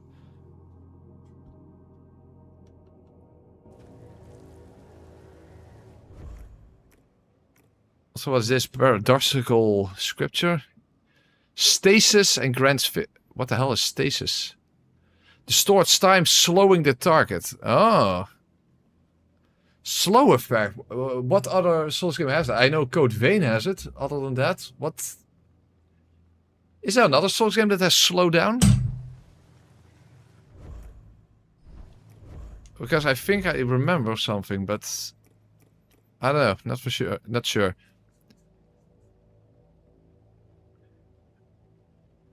Oh, is that damage over time? I guess I kind of prefer the splash damage one. Fuck, now I still need to go and collect the fucking egg.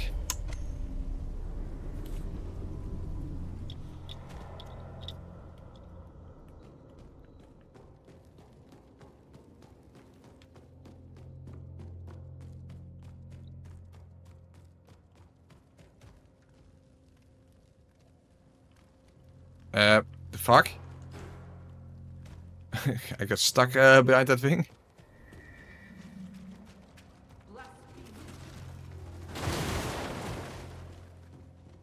Yeah, exactly. That's what I'm thinking as well, Turger.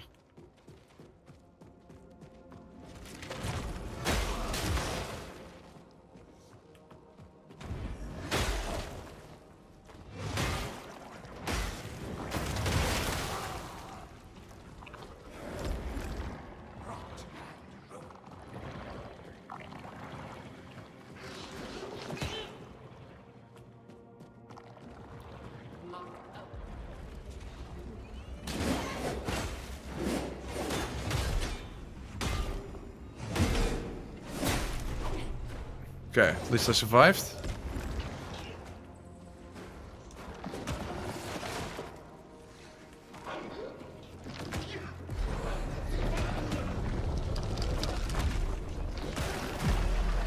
Did I get it or not? Huh? I don't know. Did I get it or not? I don't understand. What happened? I don't know if I got it. Fuck. I don't know. That was weird. I did fill up the bar, so, or whatever you want to call it. Fuck. I don't. Yeah, I think I didn't get it, but I don't understand what happened then.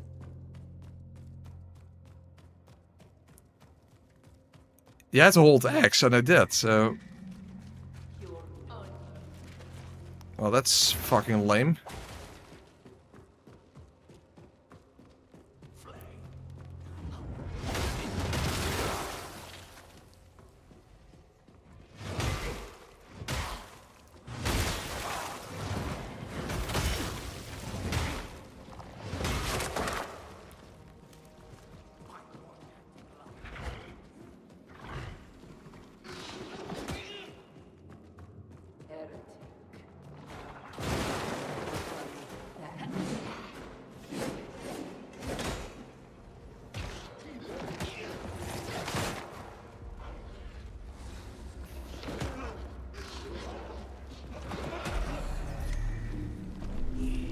Okay, now I got it.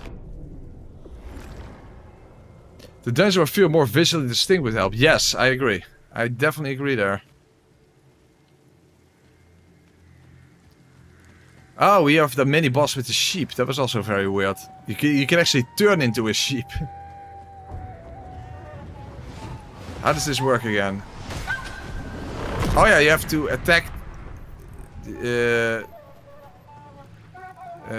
I think.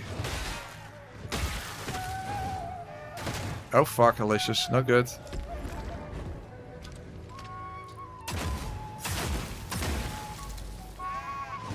You have to build up stagger. Oh yeah, that's how it works.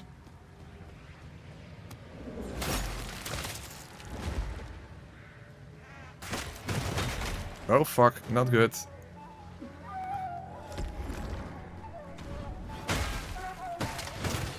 Fuck, the lock on this screwing me over like a motherfucker.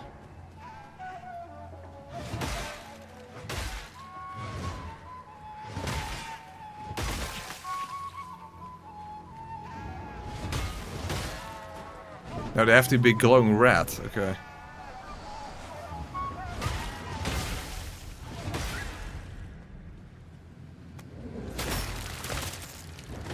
Yeah, pretty much Odin. So that's kinda... not good.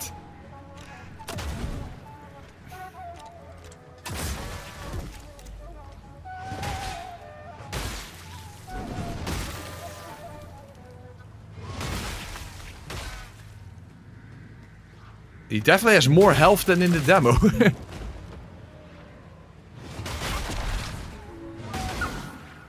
Oh no, he turned into a... looks more like a goat, but okay. That's also different. Well, what the hell's happening? What's happening? I don't know what's happening. Oh, now I'm a sheep. Yeah, I was in the corner. I couldn't see anything. What the hell am I supposed to do? Oh, I'm back. Okay, I just went sheep mode.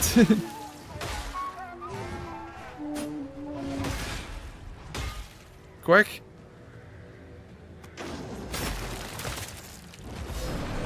Okay. Sheep head totem. Turns you into a you can actually turn into a sheep? Reduces the max health of enemies by 1%. That sounds kind of useless. 4 more to reveal. Okay.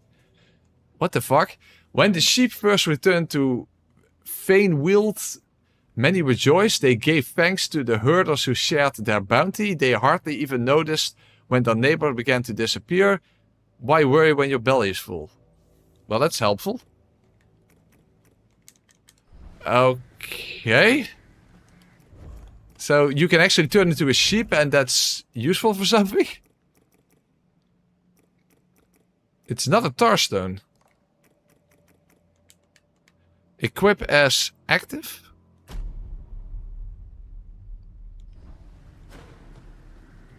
Okay.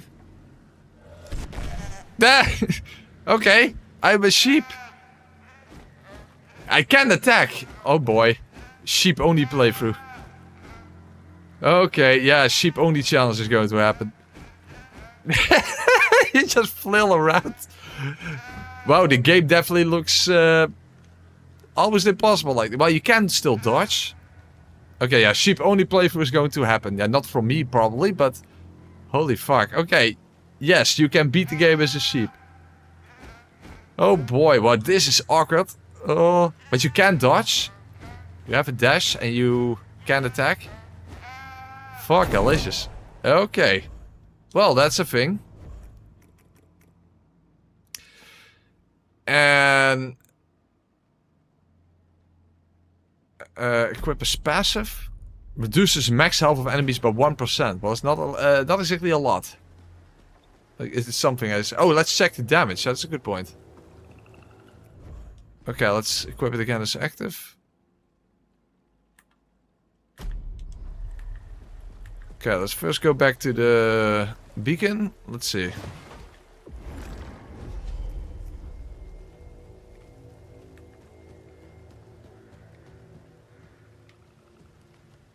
Okay, let's turn into a sheep. Oh, you can run. You can actually run on 4. Oh, damage is not great. You don't have the equivalent of a range attack. But I do see certain slots in the right, bottom right of the corner. So you can equip stuff, but... Maybe there are other sheepstones that you can find and then you get different abilities. I think it's something like that, because in the bottom right corner there were like empty slots. You see, because that's where my gun normally would be and such, but I assume that you can simply equip stuff. Oh, I can't pick up my gloom, that's weird. Oh, whoop. The damage is definitely not the best. Oh, I can't heal. That's the reason I died before. If I press up, I can't heal. Okay, I definitely think that you can find different types of sheepstones and then you can basically make an actual sheep build. Because this is incomplete. You have empty slots, you can't heal. But yeah, you can play the game as a sheep. Does this count as a shell? No, it's not a shell. It's an actual item. It's not a shell.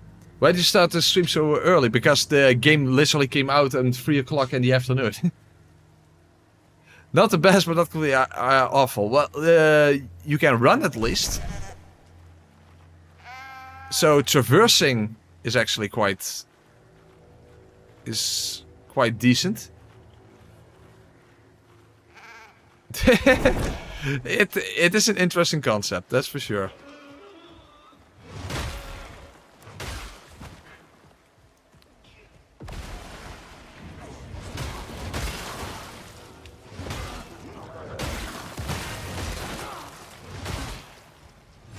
The hell is going on? What the shell is going on? I turned into a sheep. There's an item in this game that allows you to turn into a sheep. I don't think you cannot jump in this game, unfortunately. But apparently it's incomplete. There are multiple of those items and they actually form probably an actual sheep build. You say find 4 more to reveal further details about this item. So there should be 5 sheep totems in the entire game. I guess sheep torso totem, sheep leg totem, sheep... Yeah, I don't know. Yeah, I don't know. No idea. Okay, but it's interesting. It is interesting. Also, I got another healing item, so that's good. No, I did. Oh, I need 2. I would need 2. Oh, that's a shame.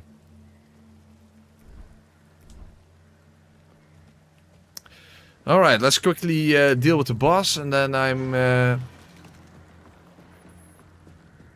going to have dinner. Because it's already 7 o'clock.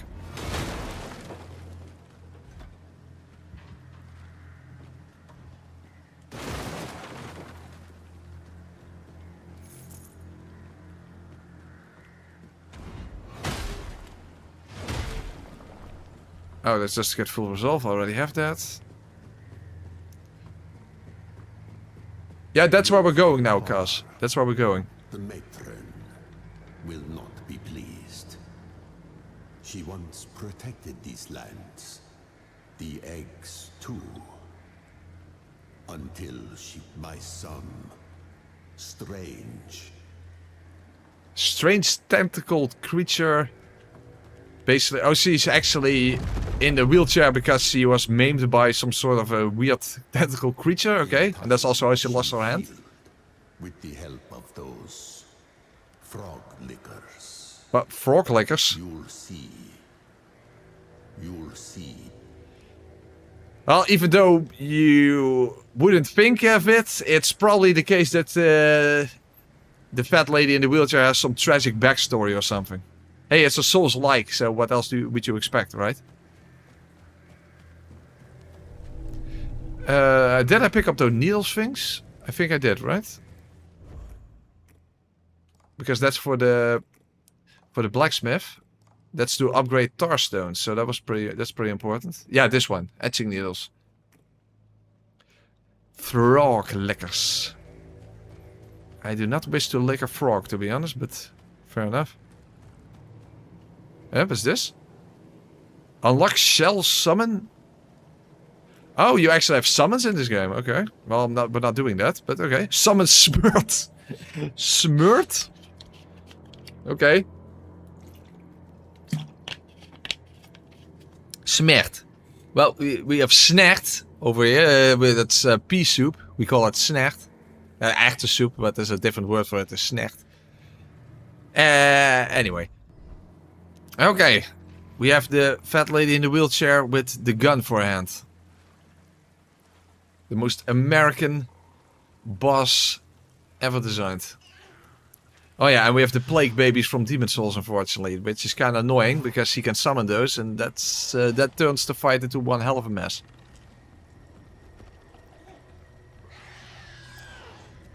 To be fair, you have fat old ladies over in the US, so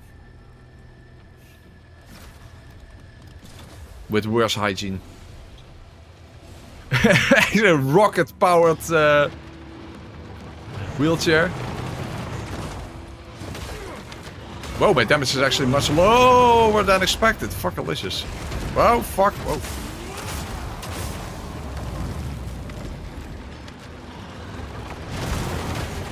Oh, watch out, especially for the fire on the ground.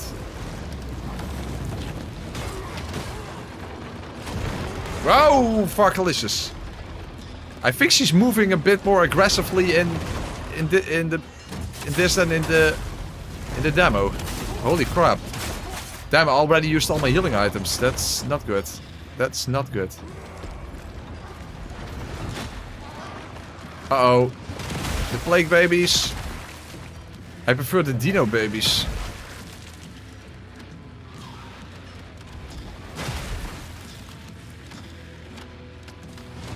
For a quick. Okay, hopefully that was all of them.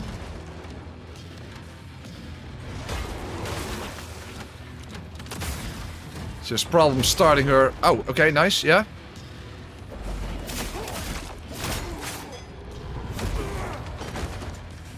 This is what I want to be when I'm older. Well, it's good to have ambitions. Oh, another plague baby. No.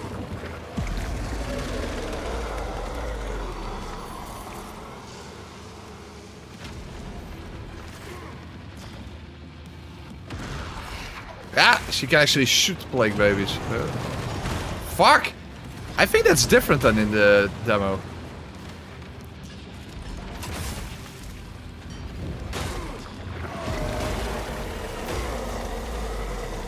Shit, almost had her.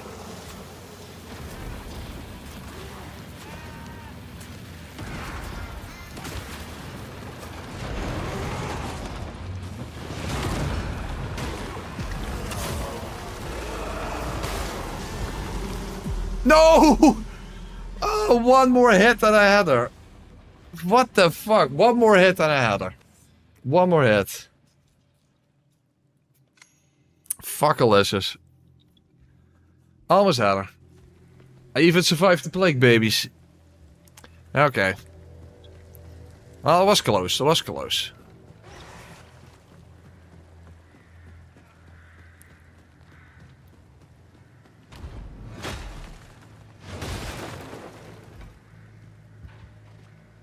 Yeah, she's actually using the plague babies as ammunition.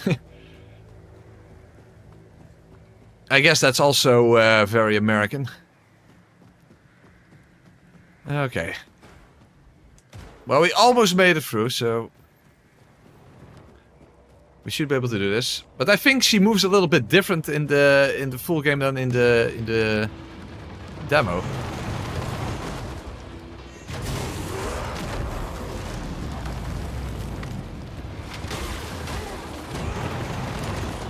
A little more erratic. Oh. Spin to win. Okay, good. Okay. Ah, no! Heal. Heal. I'm trying to heal.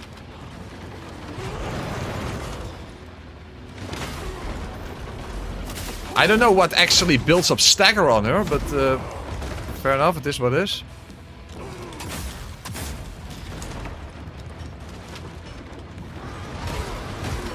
Uh-oh. Plague babies. Okay, good. Yeah. Actually, the white sweeping attacks from the axe are actually quite helpful here.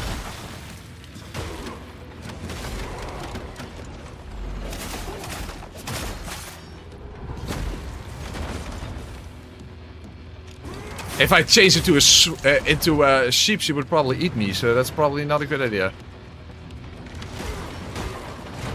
Oh fuck! Oh fuck! I was right in front of her.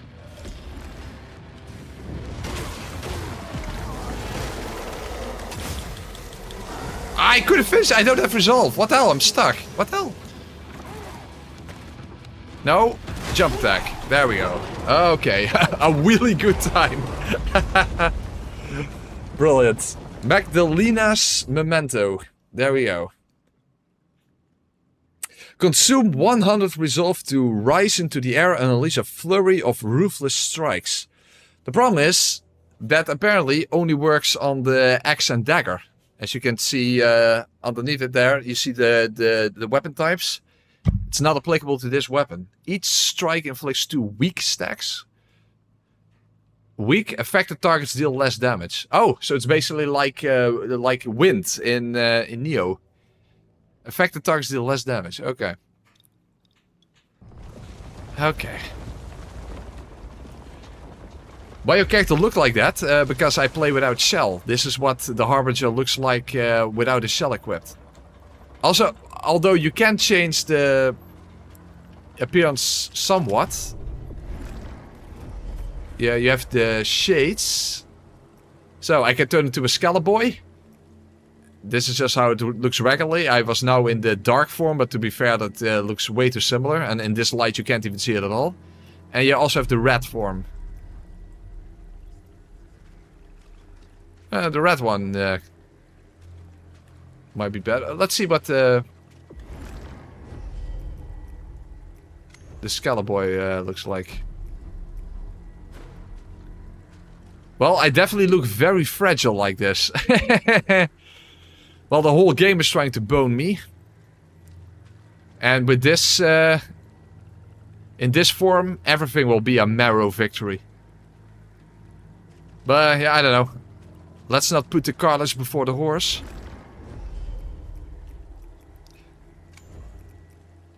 I guess we'll stick with the red one. Maybe that's a good idea.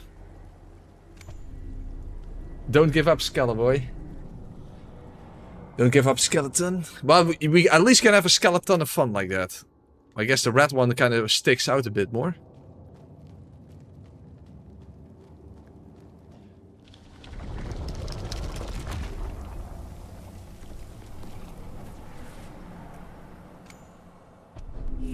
So, this is where the demo ended.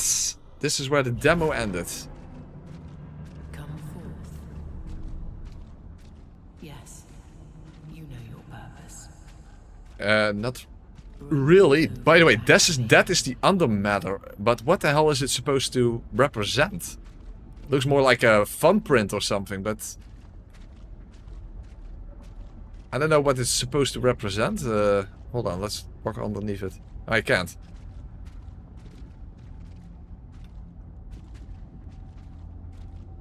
What the hell is that supposed to be? Some sort of a jellyfish or whatever? I don't know. Yeah, I kind of think of it as a thumbprint combined with some sort of a sea creature. Gives me a bit of Meteor vibes. A little bit.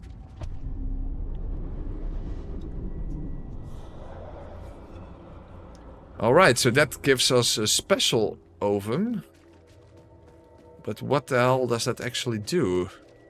I'm glad that A moth? shall Maybe. not trouble us anymore. Well done, Harbinger. You're welcome.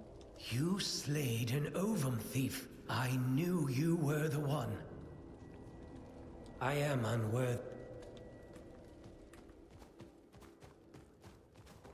Okay, so let's see what this now does. Matter's Breath. Oh, and 15 Ventrium. Holy crap, I got 15 Titanite shards, basically. Oh, that's nice. Matter's Breath, what is that? You have inhaled a potent vapor from the lungs of the undermatter, awakening a strength you did not know you had. Matter's Breath is now available as an option from beacons. It allows you to quickly fast travel and revitalize beacons you have. Any revitalized beacon you have visited. Okay.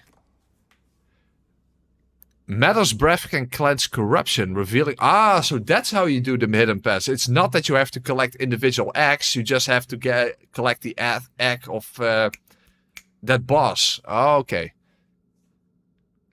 That makes sense. That kind of makes sense. I will take a break in a minute from Polish Fox, and then I will continue for the rest of the evening.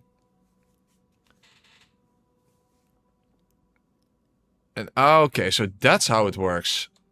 I guess that makes sense. Okay, I don't think we can do it again. Okay.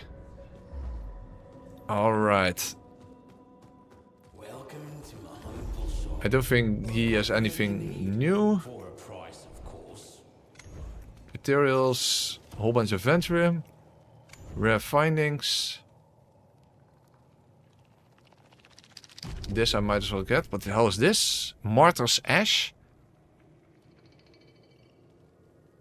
The problem is it doesn't explain it. That's a thing that also was in the first game, and I don't really like that, but yeah.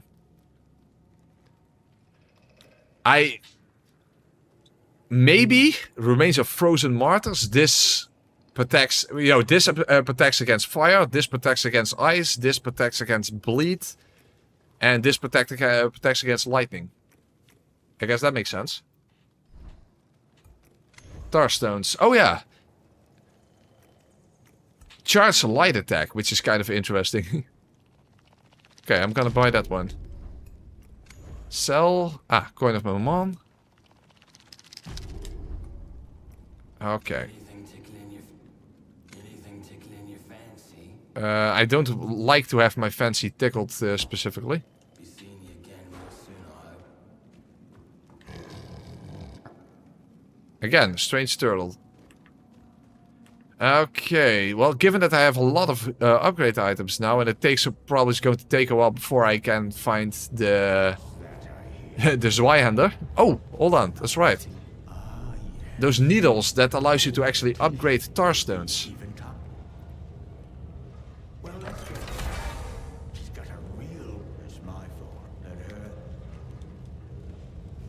Easy does it. Temper tar stones. Collect more tar stone XP. Huh? That's different. That was not the case in the... Huh, that's weird.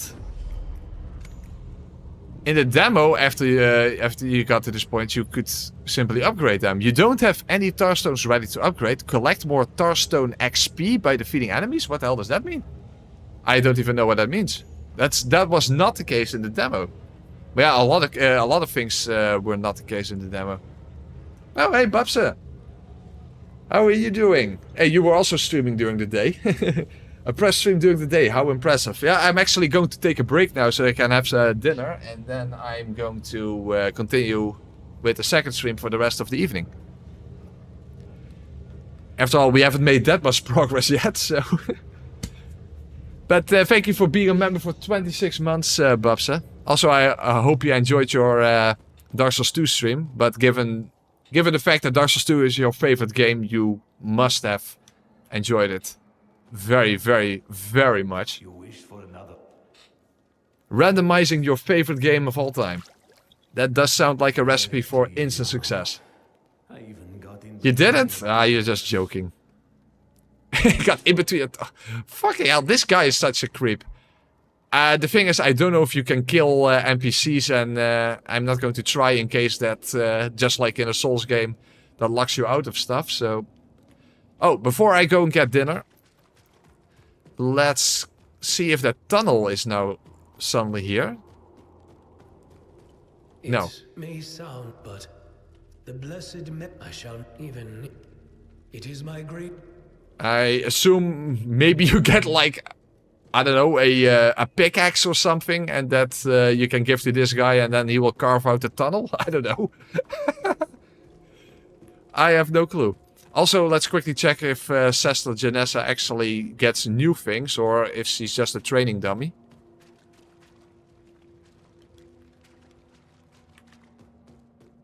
Welcome back, Harbinger. There is a loot in this game. In fact, the loot in this game, contrary to the first game, is a weapon. But I haven't found it because it wasn't in the same location as it was in the demo. So I don't know where the loot is. So, yeah. I wonder where it is. I don't know. You're no wayward, but I will there. I don't think there's anything new. Maybe at some point, but... not right now.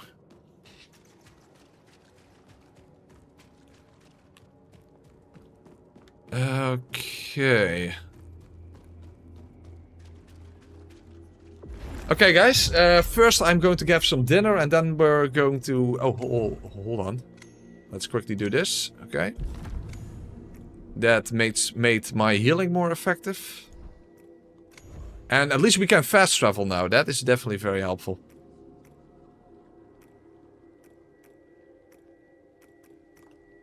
You can even fast travel within Marrow Keep. That's a bit overkill, but okay, fair enough. Yeah, we can now fast travel to wherever we cleansed a beacon. Okay, that's good. Anyway. Okay, I'm going to take a break so I can have dinner. So let's say, I don't know how long it's going to take, but let's say around 8 o'clock or something, then I will be back. So I am going to simply end the stream here, and then you will see a new stream then for this evening. Okay, guys. Hopefully then I will see you back this evening. I'm going to have some dinner, and then you can see me back later on. So thanks for watching, and hopefully see you in like about an hour or so.